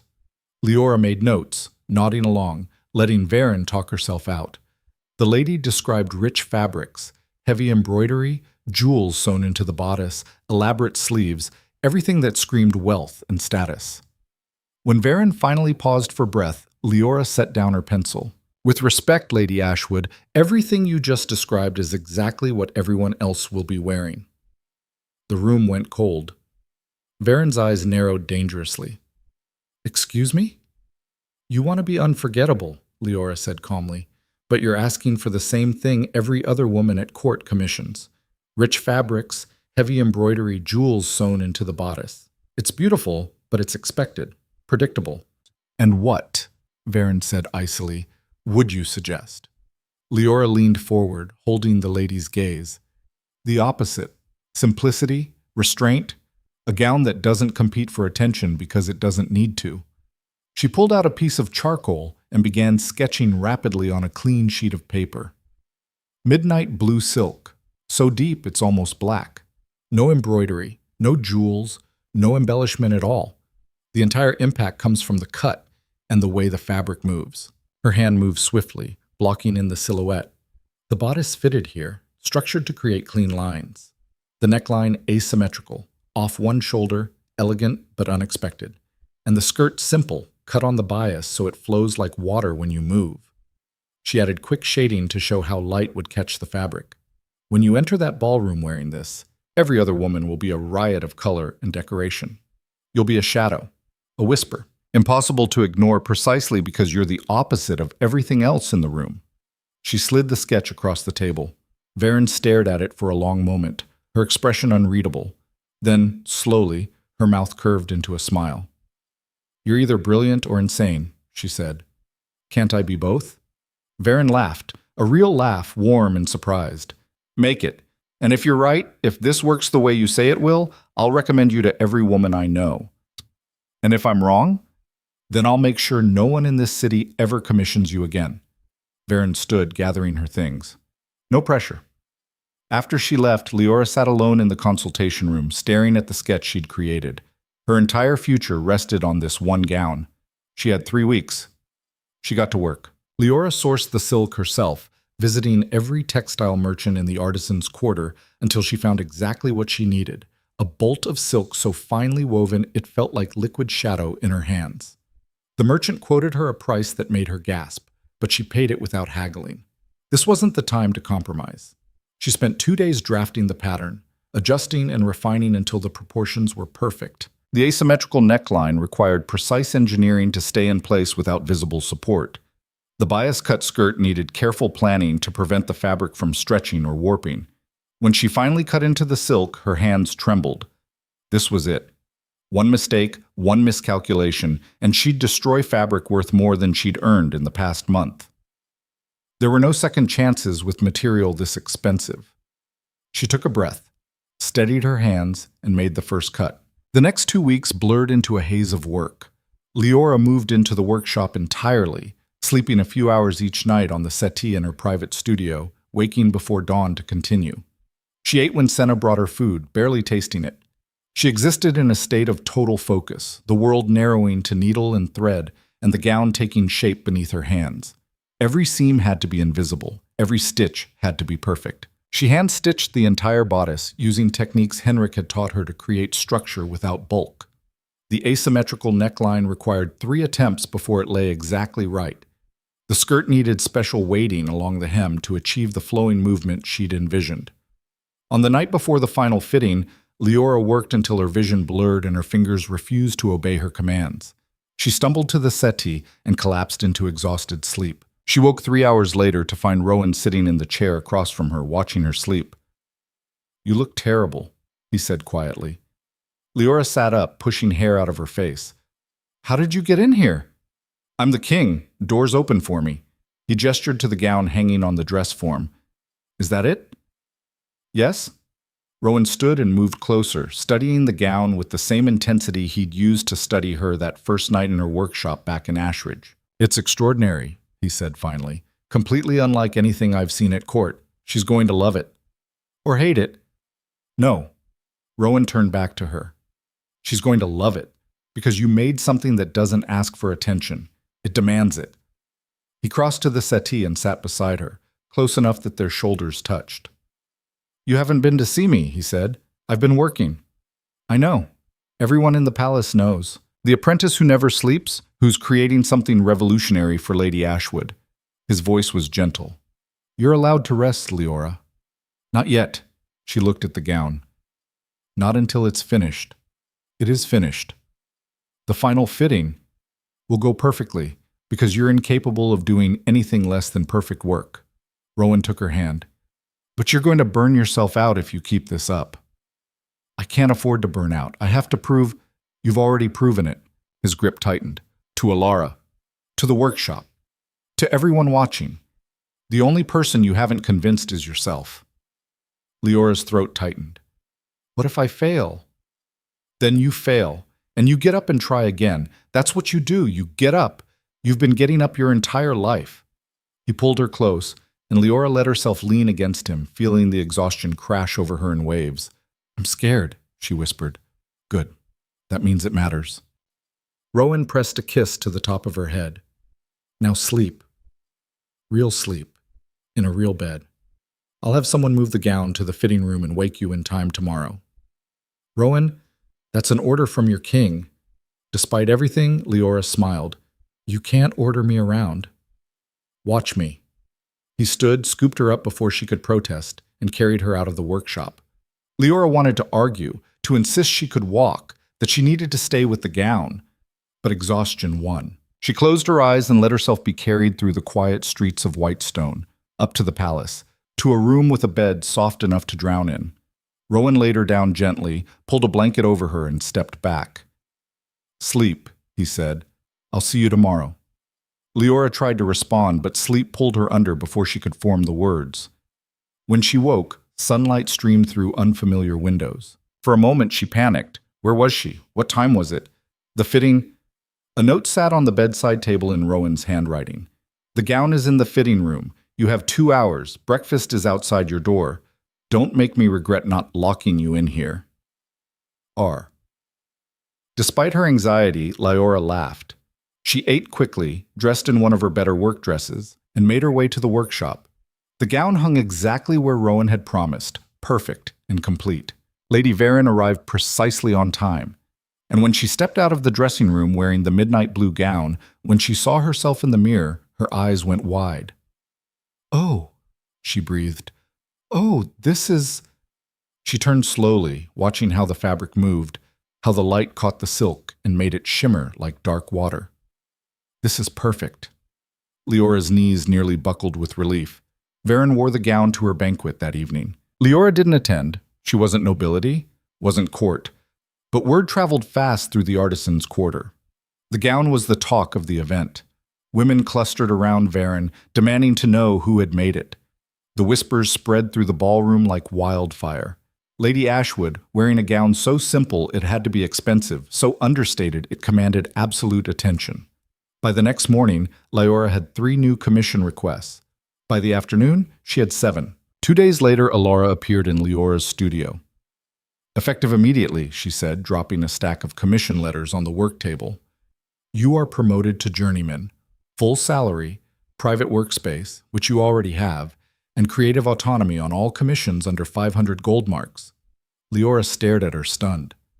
I've only been here 2 months, and you've done what takes most apprentices 2 years. Alara's expression was approving, almost proud. Don't make me regret this. The court is full of sharks. They'll test you, undermine you, try to break you down. Stay sharp, stay humble, and keep creating work that makes them remember your name. She paused at the door. You've earned this, Liora. Now prove you can keep it. After she left, Liora sat alone with the commission letters clutched in her trembling hands. She had done it. She had walked into the capital with nothing and made herself indispensable in 2 months. But as she looked at the growing pile of requests, each one more demanding than the last, she realized something. This wasn't the end of the battle. It was just the beginning. The commissions kept coming like a flood Liora couldn't dam even if she wanted to. Within a month of her promotion to journeyman, her waiting list stretched into the next season and beyond. Court ladies who had never acknowledged her existence now sent elaborate invitations requesting private consultations, offering premium prices, promising introductions to even more prestigious clients if she would just prioritize their orders. Merchants' wives commissioned gowns for their daughters' debuts. Minor nobles from outlying territories traveled to Whitestone specifically to meet with her, sometimes waiting days for an audience. Even a duchess from the southern provinces sent her steward with a request and a purse heavy enough to fund Liora's work for 6 months. But with visibility came scrutiny. And the court, Liora quickly learned, had very sharp teeth. It started with whispers in the markets where she sourced materials, quiet insinuations that she had only advanced because of the king's favor, that her talent was exaggerated, that she must be sleeping her way to success. How else could a nobody from nowhere rise so fast? Liora heard the comments when she passed other artisans in the corridors of the workshop. She felt the careful silences that fell when she entered a room, saw the way conversations shifted when she approached. She ignored them. She had survived her mother's cruelty for 22 years. She had walked through fire and rebuilt herself from ash. Court gossip was nothing compared to that. But then the sabotage began. Her first major commission after the promotion, a crimson gown for a visiting duchess from the southern provinces, arrived at the final fitting with the hem mysteriously unraveling. Liora had triple-checked every seam herself the night before. She knew her work. This damage was deliberate. The duchess was livid. "This is completely unacceptable," she snapped, her face mottled with rage, her voice carrying across the fitting room. "I was told you were the finest seamstress in the capital. I traveled 5 days to commission this piece. This is amateur work." Liora kept her voice level, professional, even as her heart hammered. "Your Grace, I can fix it. Give me 3 hours." 3 hours? The banquet is tonight. Do you have any idea what this embarrassment will cost me? What it will cost my family's reputation to have me appear in something less than perfect? Then I'll work faster. Liora met the Duchess's glare without flinching. 2 hours. I give you my word it will be perfect.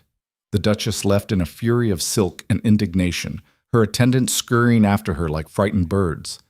The moment the door closed, Liora set to work. She found the sabotage immediately. Someone had carefully pulled specific stitches loose along the hem, just enough that normal movement would cause a progressive unraveling.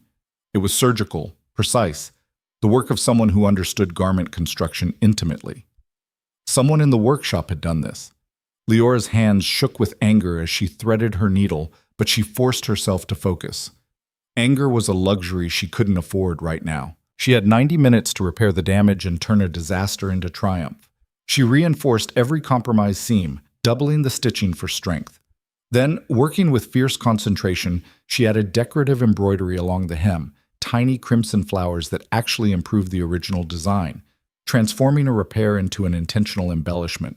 When the Duchess returned precisely 2 hours later, her anger had cooled to icy skepticism. But when she saw the gown, when she examined the hem with its delicate new detailing, her expression shifted.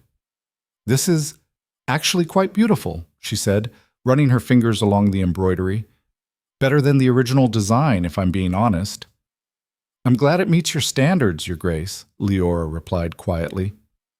After the Duchess left, satisfied, even pleased, Liora appeared in the doorway. "You handled that well," she said without preamble. "Someone sabotaged my work." "I know." Alara's expression was grim. And I know who. Peter. He's been jealous since you were promoted over him after 3 years of him being stuck in apprenticeship. I'll deal with it. Don't. Liora set down her needle with careful precision. If you punish him on my behalf, it'll only make things worse. They'll say I can't fight my own battles, that I run to authority whenever someone challenges me. Can you fight your own battles?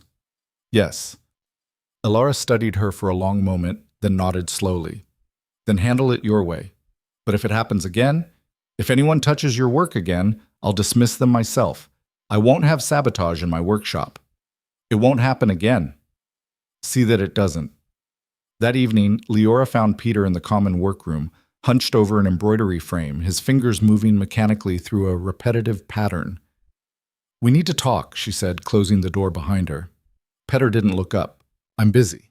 I know you sabotaged the Duchess's commission. His hands stilled. The needle hung frozen in mid-stitch. For a moment she thought he might deny it, might force her to prove something she couldn't prove, only know. Then his shoulders sagged. What are you going to do? He asked quietly, still not meeting her eyes. Tell Liora? Get me dismissed? Destroy the career I've spent 3 years building? No? Liora pulled up a stool and sat across from him, close enough to see the exhaustion etched into his young face. I'm going to ask you why.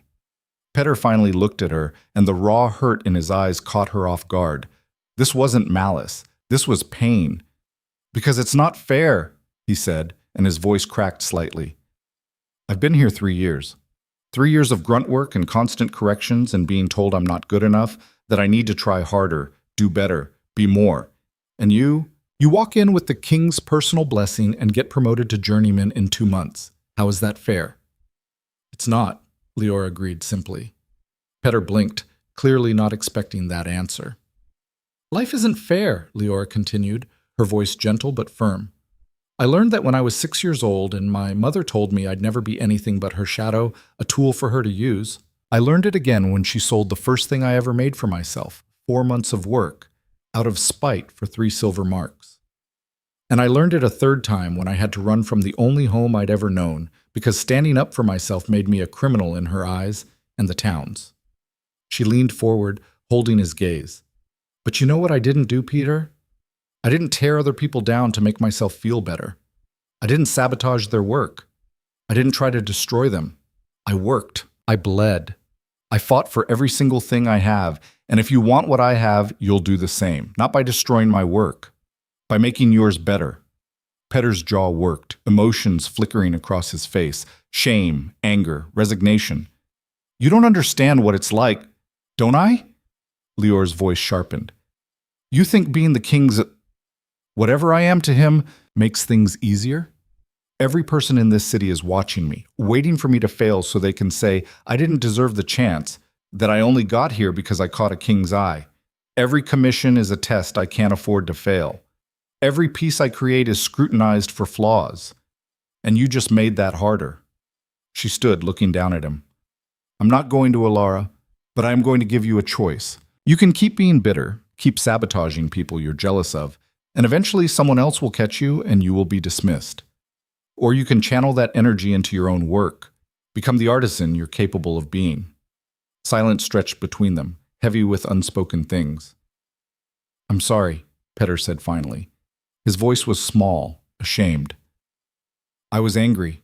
I didn't think about what it would cost you. I wanted to prove you weren't as good as everyone said. Then prove I'm not by being better than me. Beat me fairly. Liora moved toward the door, then paused. But know this, the next person who tries to destroy my work won't get a conversation. They'll get exactly what they deserve. She walked away, leaving Peter staring after her. The sabotage stopped, but the whispers didn't. If anything, they intensified. Liora was too successful, too fast, too favored. She had to be cheating somehow. The king's influence, certainly. Perhaps she had other powerful patrons. Perhaps her work wasn't really as good as people claimed. Liora let them talk. She had more important things to focus on. 2 months after her promotion, a summons arrived that changed everything. Not from Rowan. She had barely seen him since her arrival, their paths crossing only briefly in public spaces where every eye watched and every word was weighed for political implications, but from Queen Isadora Vale herself. The summons was delivered by a palace servant in formal livery, sealed with the Queen's personal crest. 3 sentences. Miss Bellamy, you will attend me tomorrow at the second bell after noon in my private receiving room. Do not be late. Liora read it 3 times, her hands trembling. Queen Isadora was a legend in the Northern Territories. She had been a diplomat's daughter from a minor family who caught the old king's eye and transformed herself into one of the most formidable political minds in the realm. When Rowan's father died 5 years ago, she had ruled as regent until Rowan came of age, and even now her influence shaped every major decision at court. She was brilliant, ruthless, and, according to workshop gossip, absolutely terrifying. Liora had never met her. She dressed with excruciating care the next day, choosing a simple gray dress she had made herself, impeccably cut but understated, professional without being presumptuous. She braided her dark hair in a crown, wore no jewelry except for small silver earrings, and checked her reflection a dozen times. She looked exactly like what she was, a skilled artisan attending an audience with royalty. The palace was even more impressive up close than from a distance. Liora passed through 3 sets of guards, each one examining her summons before allowing her to proceed. She climbed a grand staircase that made her dizzy, the marble steps so perfectly polished she could see her reflection. Portraits of previous monarchs lined the walls, their painted eyes seeming to judge her as she passed. Finally, she was ushered into a private receiving room overlooking the city. Queen Isadora sat by the window in a high-backed chair, a leather-bound book open in her lap. She was in her 50s, still beautiful in a sharp, austere way, with silver threading elegantly through her dark hair and intelligent eyes that missed absolutely nothing. She looked up as Liora entered, taking in every detail with a single sweep of her gaze. "Miss Bellamy," she said, closing the book with a soft sound. "Thank you for coming, Your Majesty." Liora curtsied, grateful that Senna had spent an evening teaching her the proper form for different ranks of nobility. "It's an honor." "Is it?" Isadora's smile was thin, more social tool than genuine expression. "Most people find audiences with me rather stressful. Please, sit." Liora sat on the edge of a velvet chair, her spine straight, her hands folded in her lap, precisely the way her mother had taught her years ago. Some lessons stuck, no matter how much you tried to forget them. Isadora studied her with the same intensity Alara had used during that first meeting, but colder, more calculating. This wasn't an assessment of skill. This was an evaluation of character, worth, potential threat. "You've caused quite a stir in my court," the Queen said conversationally. "A seamstress from nowhere, personally escorted by my son, promoted to journeyman in record time. The court can talk of little else. Some find it romantic. Others find it suspicious. I apologize if my presence has caused disruption to—" "Don't!" Isadora's voice was sharp as a blade. "Never apologize for being excellent. It makes you look weak, and weakness is blood in the water at court." Liora closed her mouth, filed the advice away. "I didn't summon you to reprimand you," Isadora continued, her tone gentling slightly. "I summoned you because I want to understand what my son sees in you. And don't bother with the polite fiction that there's nothing between you. I've ruled this court for 30 years. I know when my son is involved with someone." The question hung in the air, heavy with implication and potential danger. Liora chose her words with excruciating care. "I don't presume to know His Majesty's mind, Your Majesty." "How diplomatic. But I'm not interested in diplomacy right now. I'm interested in the truth." Isadora leaned forward slightly, her eyes pinning Liora in place. "My son is a good king, better than his father in many ways. More compassionate, more willing to listen. But he has a weakness for strays. Broken things he thinks he can fix. Wounded creatures he believes he can save. Is that what you are? A project? A charity case?" Anger flared in Liora's chest, hot and immediate. But she had learned enough in 2 months at court to keep it from her face, from her voice. "No, Your Majesty, I'm not a project. I'm a craftsman who was given an opportunity and seized it with both hands. Whatever the king sees in me, it's not pity." "Then what is it?" "You'd have to ask him." Isadora sat back, her expression unreadable. The silence stretched uncomfortably long, and Liora fought the urge to fill it with babbling explanations. "Fair enough. the queen said finally. Let me ask you something else then. What do you want, Liora Bellamy? Not what you think I want to hear. What do you actually want from your life? The question was so direct, so unexpected, it caught Liora completely off guard. She could lie. Should lie, probably. Give some safe answer about serving the kingdom, honoring the king's faith in her, being grateful for opportunities. But something in Isidore's eyes told her the queen would see through any lie instantly, so Liora told the truth. I want to be the best at what I do, she said after a moment. I want to create work that outlasts me, that people study and admire generations from now. I want my name to mean something more than that seamstress the king brought to court. I want to earn my place here through my skill, not through anyone's favor. And my son? Where does he fit into that ambition? Liora met the queen's gaze without flinching. I don't know yet, but I won't use him to get what I want, if that's what you're asking. I'll earn my success myself, or I won't have it at all. Isidore's mouth curved into something that might have been a genuine smile. Good, she said, because if I thought you were using my son, manipulating his feelings to advance your position, this conversation would be going very differently, much less pleasant. She stood with fluid grace signaling the end of the audience, but instead of dismissing Liora, she moved to a side table and poured 2 glasses of wine from a crystal decanter. I'm hosting a winter gala in 6 weeks, Isidore said, handing 1 glass to Liora. The most important social event of the season. Every noble family in the territory will attend, along with dignitaries from the southern provinces and emissaries from the western kingdoms. It's a display of power, wealth, and cultural sophistication.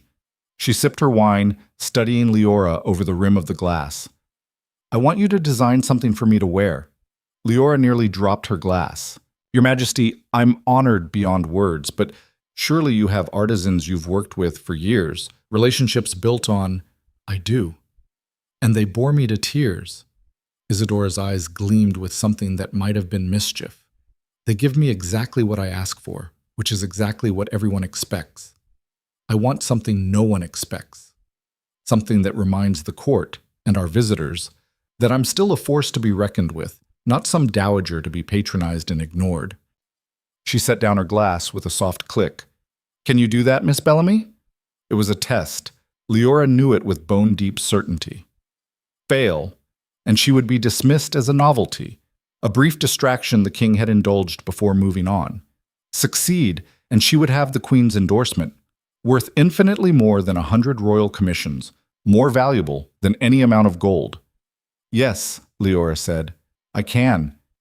Then we'll speak again in 3 weeks for the first fitting. Don't disappoint me, Miss Bellamy. I don't give second chances, and I have a very long memory. Isidore moved toward the door, then paused and looked back. One more thing.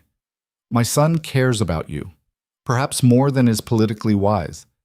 Don't break his heart, because if you do, you'll discover that I'm far more ruthless than he could ever be.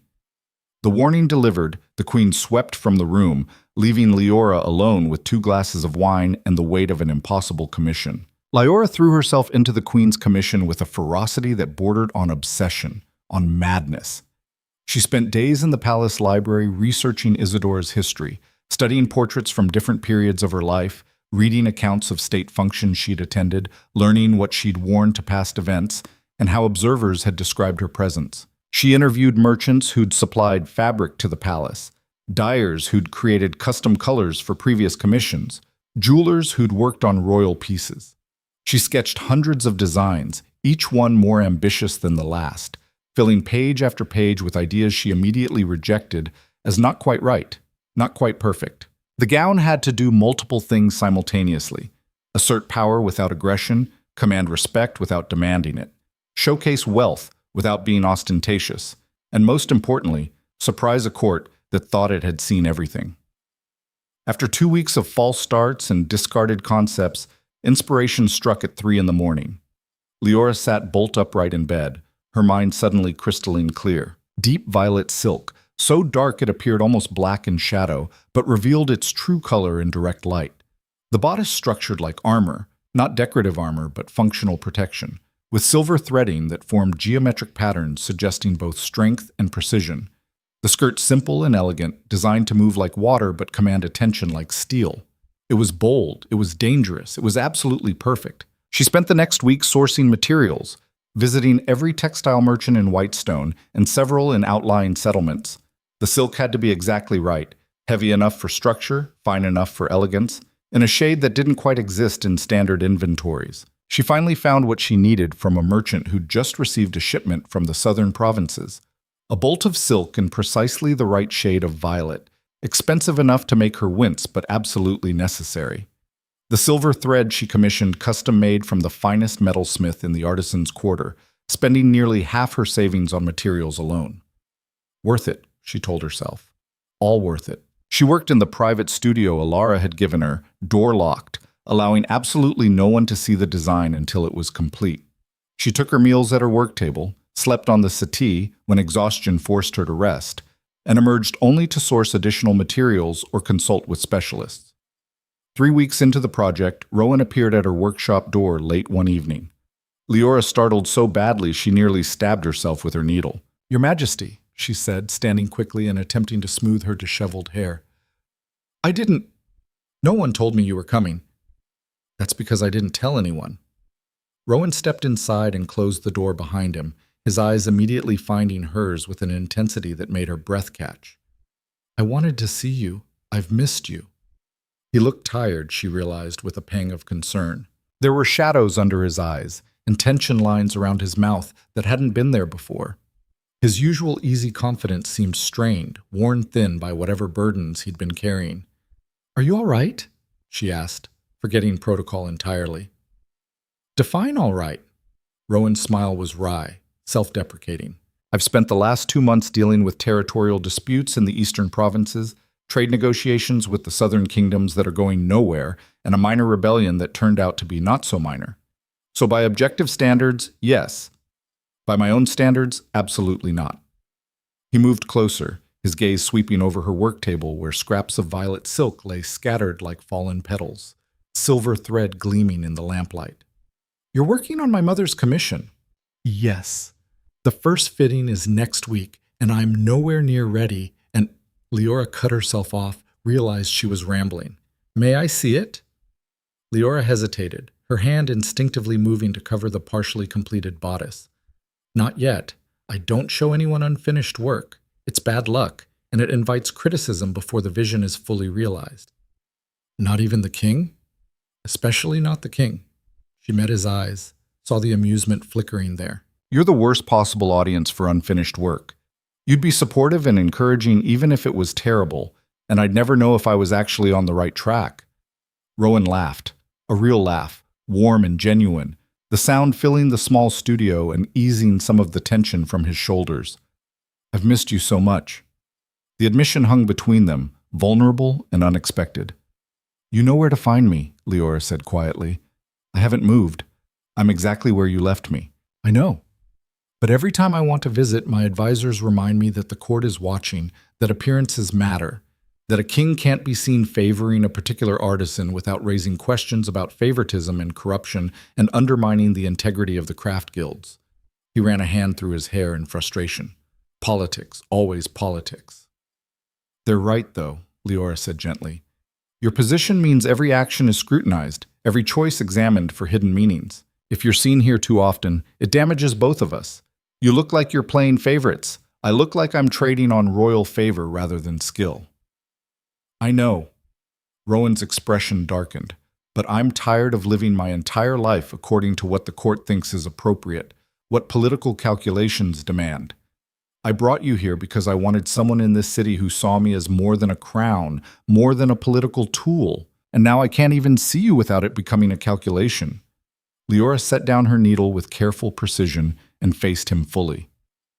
"Then don't make it political," she said. "Come here as Rowan, not as the king. The door's unlocked. It's always unlocked for you." His eyes searched hers, questions and hope and uncertainty flickering in their depths. "Is it? Really?" "Yes." The air between them shifted, charged with something neither of them had put into words before, something that had been building since that night in Ashridge when he'd appeared at her workshop with an impossible commission. Rowan stepped closer, close enough that Liora could see the gray flecks in his eyes, smell the cedar and wood smoke scent that clung to his coat. feel the warmth radiating from him. "If I cross this line," he said quietly, his voice rough, "there's no going back. The court will tear you apart. They'll say terrible things. They'll make your life infinitely harder than it already is." "They already do that," Liora replied, her own voice barely above a whisper.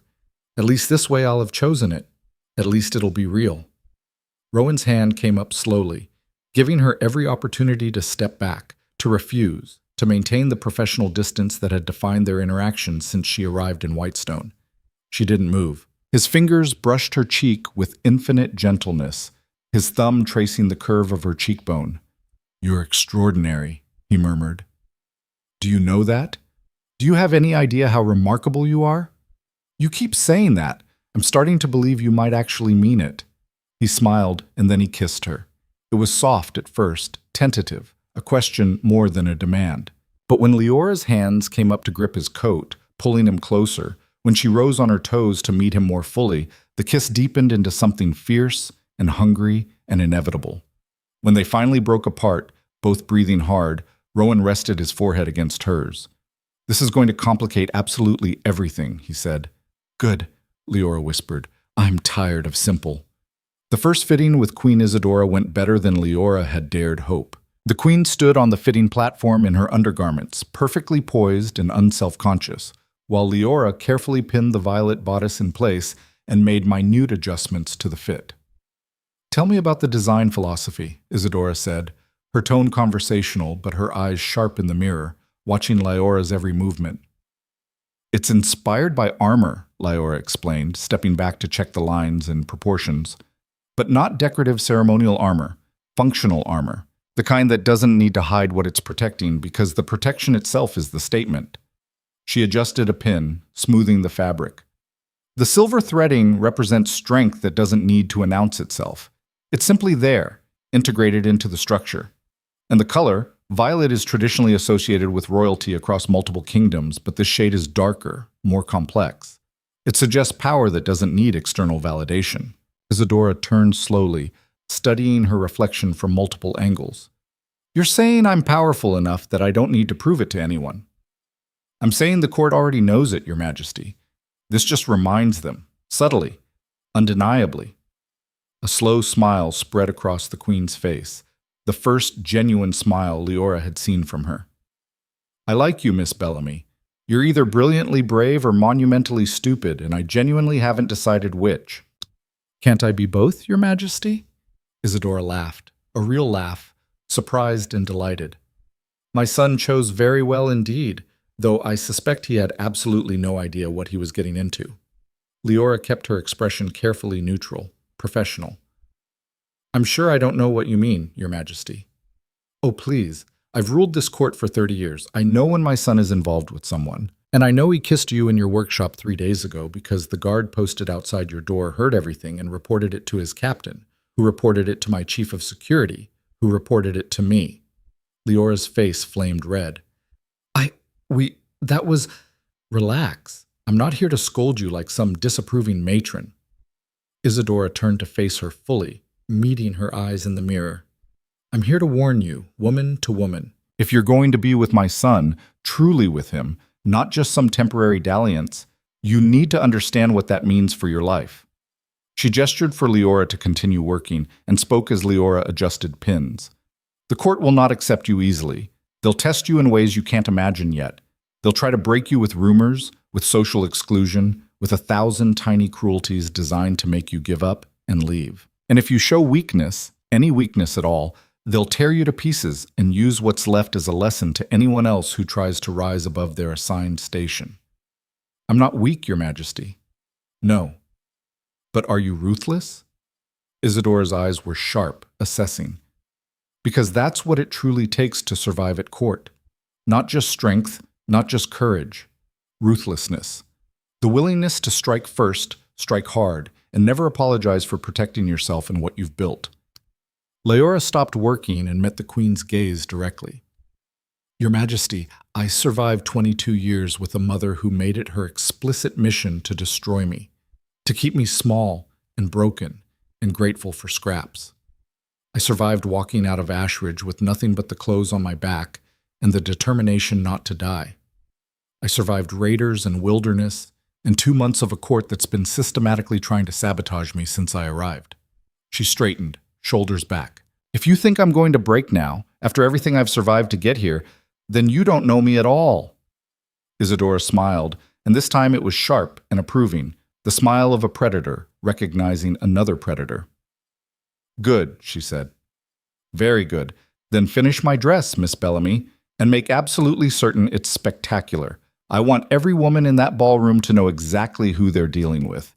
Not a dowager to be managed, but a queen who still holds power. The Winter Gala was 3 days away when disaster struck with devastating precision.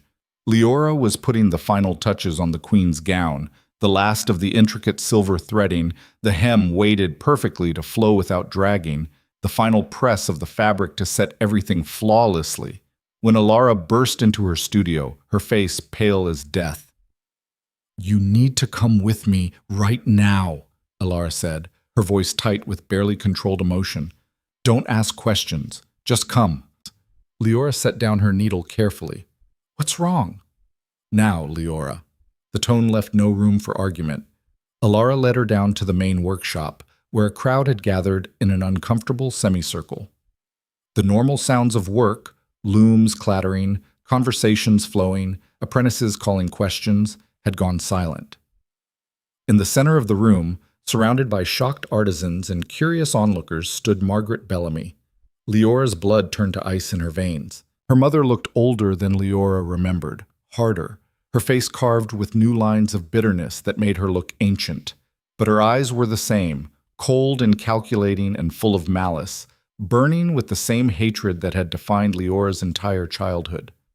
"There she is," Margaret said loudly, her voice carrying across the workshop with practiced projection. "My daughter, the thief who abandoned her own mother." The room erupted in whispers, shocked gasps, eyes turning to Liora with sudden speculation. Liora forced herself to move forward, her legs unsteady, her mind racing. "What are you doing here, Mother?" The word tasted like poison. "Seeking justice, as is my right." Margaret's voice carried perfectly. She'd always known how to work a crowd. "You stole from me, Liora. Materials, tools, money. You ran away like a common criminal when you should have been home working, fulfilling your obligations to the woman who raised you." "I didn't steal anything." "Liar!" Margaret produced a document from her bag, official-looking, stamped with an elaborate seal. "I have a warrant. The Ashridge magistrate has ruled in my favor after careful consideration of the evidence. You owe me restitution for the property you stole and the income I lost because of your selfish abandonment. Either you pay what you owe, or you return to Ashridge to face formal charges of theft and contract abandonment." Leora's mind raced through possibilities, implications. The magistrate in Ashridge was thoroughly in her mother's pocket. She had known that, had counted on being beyond his jurisdiction. But she hadn't expected Margaret to chase her all the way to the capital, hadn't anticipated this public confrontation. "How much?" she asked quietly, keeping her voice level.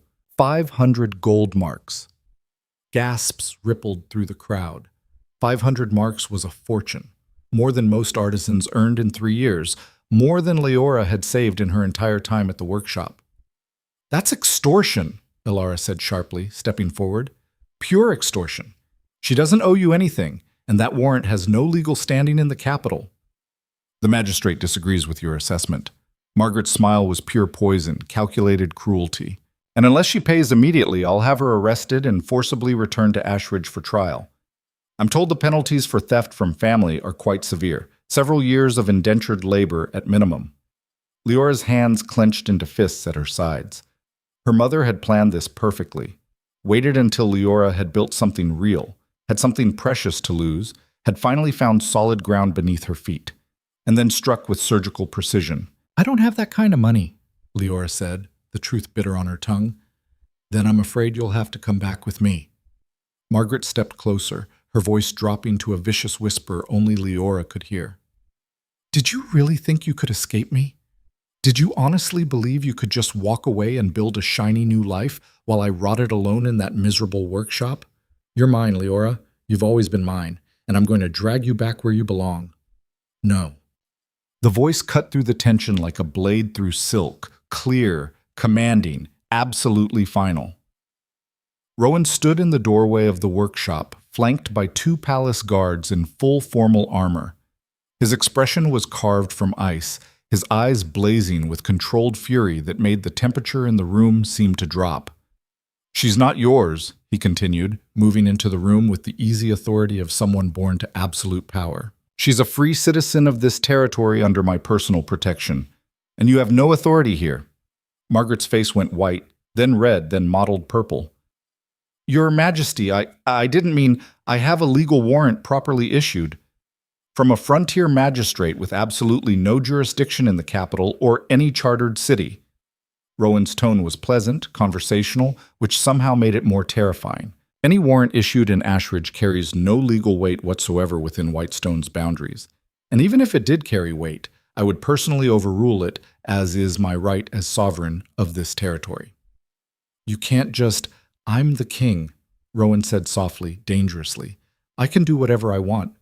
That's literally what being king means." He turned to Liora, his expression softening fractionally. "Are you all right?" She nodded, not trusting her voice, afraid that speaking would release the tears burning behind her eyes. Rowan looked back at Margaret, and his voice went cold again. "You have exactly two choices, and I suggest you choose very carefully. You can leave the capital voluntarily right now and never contact your daughter again in any capacity. Or I can have you arrested immediately for harassment, fraud, attempted extortion, and making false claims against a citizen under royal protection. Which will it be?" Margaret's mouth opened and closed, no sound emerging. "I suggest you choose quickly," Rowan added, examining his fingernails with apparent boredom. "My patience is extremely limited, and I have a winter gala to prepare for." Margaret's gaze swung to Liora, and Liora saw it there. The impotent rage, the desperate fury of someone who just lost the only power they'd ever had, the only control they'd ever wielded. "This isn't over," Margaret hissed. "You can't hide behind a king forever. Eventually—" "Yes," Liora said quietly, finding her voice at last. "It is over. It's been over. You just refused to accept it until now." The guard stepped forward, and Margaret had no choice but to leave. She went without further protest, but her fury poisoned the air like smoke from a foul fire. When she was gone, when the door closed behind her retreating figure, the room remained silent for a long heartbeat. Then Alara began to clap. Slowly, deliberately, the sound sharp in the silence. One by one, the other artisans joined in, first hesitantly, then with growing enthusiasm, until the entire workshop rang with applause. Liora stood in the center of it, her whole body trembling with adrenaline and relief, and something that felt dangerously, gloriously close to triumph. Rowan approached her, his expression carefully neutral in front of the watching crowd, though his eyes held warmth meant only for her. "Are you all right?" he asked again quietly. "Yes," Liora said. And this time she absolutely meant it. "I am." The winter gala arrived like a storm rolling over the mountains. All anticipation and barely contained energy, the kind of event that would be discussed and analyzed for months afterward. Liora dressed carefully in her private quarters, choosing a deep green gown she had made months ago during her apprenticeship. It was simple compared to what the court ladies would wear, but it was beautifully constructed, perfectly fitted, and entirely hers. That mattered more than jewels or elaborate embroidery. She arrived at the palace just as the sun set, painting the sky in shades of orange and purple. Inside, the grand ballroom had been transformed into something magical. Crystal chandeliers blazing with what seemed like 1,000 candles, silk banners in the territorial colors hanging from the vaulted ceiling, musicians tuning instruments on a raised platform. Nobles in spectacular dress filled the space, their conversations a constant hum beneath the music. Liora found a place near the back, partially hidden behind a pillar, and waited. The herald's voice rang out, cutting through the noise. "Her Majesty, Queen Isadora Vale!" The room fell completely silent. Every head turned toward the grand staircase. Isadora descended slowly, deliberately, and the impact was immediate and devastating. The violet gown shimmered like liquid shadow in the candlelight, the deep color revealing itself fully only when she moved through the brightest pools of light. The structured bodice made her look like a warrior queen, powerful and unapologetic and absolutely in command.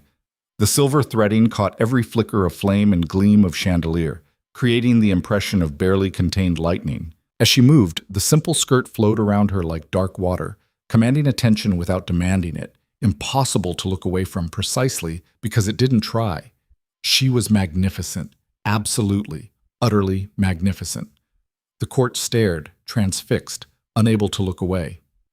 This wasn't the Dowager Queen they'd expected to manage and manipulate. This was the woman who had ruled as regent, who had built alliances and destroyed enemies, who had never truly relinquished power. Isadora reached the bottom of the stairs and surveyed the room with the satisfied expression of someone who had just won a critical battle without firing a single shot. Then her gaze found Liora across the crowded ballroom. She smiled. And in that moment, Liora knew with absolute certainty that she had done more than create a beautiful gown. She had created a statement, a declaration, a reminder of power that had never truly faded. The evening blurred into a whirlwind of conversations and congratulations.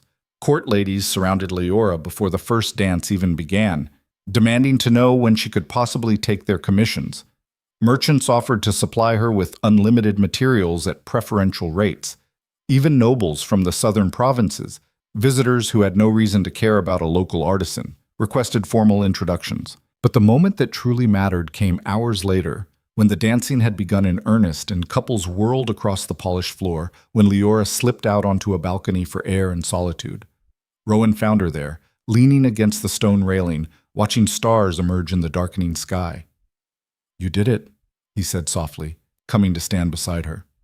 "We did it," Liora corrected automatically. "You saved me from my mother when she came to destroy everything. You brought me here, gave me this chance. You—" "No." Rowan took her hand, his fingers warm against her cold ones. "I gave you an opportunity. What you did with it, the skill, the courage, the absolute refusal to accept anything less than excellence, that was entirely you. No one else could have done what you've done." He pulled her close, and Liora let herself lean into his warmth, into his solid presence. "I have something to ask you," Rowan said quietly, and there was something in his voice that made Leora's heart begin to pound. "And before you answer, I want you to know there's absolutely no pressure. You can say no, and nothing between us will change. I'll still care about you just as much, still support your work, still—" "Rowan," Liora pulled back slightly to look at his face. "Just ask." He took a breath, and she saw vulnerability there, genuine uncertainty. "I want you to be my official consort, not just whatever we are now. I want to make it formal, permanent. I want everyone to know that you stand beside me, not behind me or below me. Beside me." Leora's breath caught. "Rowan, I'm a seamstress. I'm not noble. I don't have a title or a bloodline or any of the things your consort should—" "You're the strongest person I know," he interrupted fiercely. "You walked out of hell and built yourself a kingdom with nothing but skill and determination and absolute refusal to quit. You stood up to your mother, to my mother, to an entire court that tried to destroy you. And you did it all with grace and courage and a ruthlessness that frankly terrifies me a little." He cupped her face in both hands, his eyes intense. "I don't need a consort with a title or a bloodline. I need someone who will stand beside me and call me out when I'm being an idiot. Someone who understands what it means to fight for your place in the world, to earn everything you have. Someone who makes me remember that being king is only part of who I am, not the entirety of my existence." Tears pricked Leora's eyes. "The court will hate this. They'll make both our lives infinitely harder." "Let them try." Rowan's smile was fierce, almost feral. "We'll give them something beautiful to hate, something they can't ignore or diminish or explain away." Liora laughed despite the tears, the sound breaking free like birdsong after a long winter. "Yes," she said. "Yes, I'll be your consort, and I'll make absolutely certain that every person in this territory knows exactly what that means, exactly what I've earned." Rowan kissed her then, deep and claiming and full of promise, and Liora kissed him back with everything she had, with every ounce of defiance and hope and hard-won strength she'd built over 22 years of surviving. When they finally broke apart, he took her hand and led her back inside the ballroom. The herald announced them as they entered together. His Majesty, King Rowan Vale, and his consort, Liora Bellamy. The room went utterly silent. Every conversation stopped. Every eye turned toward them. Then the music began again, and Rowan pulled Liora onto the floor for the first dance of their new life together. As they moved through the steps, surrounded by watching eyes and whispered speculation and barely concealed shock, Liora felt something deep and fundamental settle in her chest. She had spent her entire life being told she was nothing, being trained to believe she deserved only scraps and shadows. But standing here, in the arms of a king, wearing a dress she had made with her own hands, having created work that would be remembered and studied and admired, she finally understood the truth that had always been there, waiting for her to claim it. She had never been nothing. She had just been waiting for the world to catch up to what she'd always known in her deepest heart. 6 months later, Liora stood in her new workshop, a vast, sunlit space overlooking the northern sea that Rowan had commissioned specifically for her needs. The building was magnificent, windows that stretched from floor to ceiling, flooding the space with natural light, enough room for a dozen artisans to work in comfort, specialized areas for cutting, sewing, dyeing, and embroidery, storage for hundreds of bolts of fabric. Her designs had become legendary across the territories and beyond. Nobles traveled for weeks to commission pieces. Visiting dignitaries requested audiences specifically to see her work. Her techniques were studied by master artisans who'd spent decades perfecting their craft. And her name, once invisible, once deliberately forgotten, was now synonymous with excellence, innovation, and uncompromising quality. But the work that mattered most to her sat on the table directly in front of her, catching the late afternoon sunlight, a wedding gown, not for a client, for herself. The silk was pure white, simple and elegant in a way that would have been impossible for the girl she'd been just months ago. Silver embroidery formed intricate patterns across the bodice, wolves and wildflowers, Rowan's royal crest intertwined with the flowers that grew wild in the meadows outside Ashridge. It represented everything she had been and everything she had become. Past and present and future, woven together with thread and hope and hard-won wisdom. The door opened behind her and she felt rather than heard Rowan's presence. "You're supposed to be planning the ceremony with the court advisors," Liora said without looking up from her work, a smile playing at the corners of her mouth. "I delegated to people who actually care about seating arrangements and menu selections." He crossed the workshop to stand beside her, looking down at the gown with an expression of wonder. "It's beautiful. You're creating something extraordinary. It's not finished yet." "Neither are we." Rowan's arms came around her from behind, his chin resting comfortably on her shoulder, his breath warm against her neck. "And that's genuinely the best part. We get to keep building, keep creating, keep becoming." Liora leaned back into his embrace, letting herself be held, letting herself feel safe and valued and loved. Outside the massive windows, the northern sea stretched endless and blue beneath an impossibly clear sky. The mountains rose in the distance, their peaks touched with snow even in the warmth of summer. And somewhere far to the south, in a small workshop in a town she would never return to, an empty workbench gathered dust and cobwebs. That girl was gone forever. In her place stood someone new, someone forged in fire and defiance, an absolute refusal to accept limits placed on her by others. Someone who had learned the hardest lesson of all, that the world only took what you let it take and gave back only what you fought with everything you had to claim. Liora Bellamy had started with nothing but skill and stubborn determination, and she had turned it into everything. "Are you ready?" Rowan asked quietly, his voice soft with love and respect and genuine partnership. Liora looked at the wedding gown, at the workshop filled with projects and possibilities, at the life she had built from ash and defiance, at the future stretching out before her like an unwritten story full of potential. "Yes," she said, and the word held absolute certainty. "I'm ready." And for the first time in her entire life, she knew with bone-deep certainty exactly where she belonged. Right here, right now, creating beauty with her own scarred, capable hands. Living a life that was entirely, completely, undeniably hers. A life no one could ever take from her again.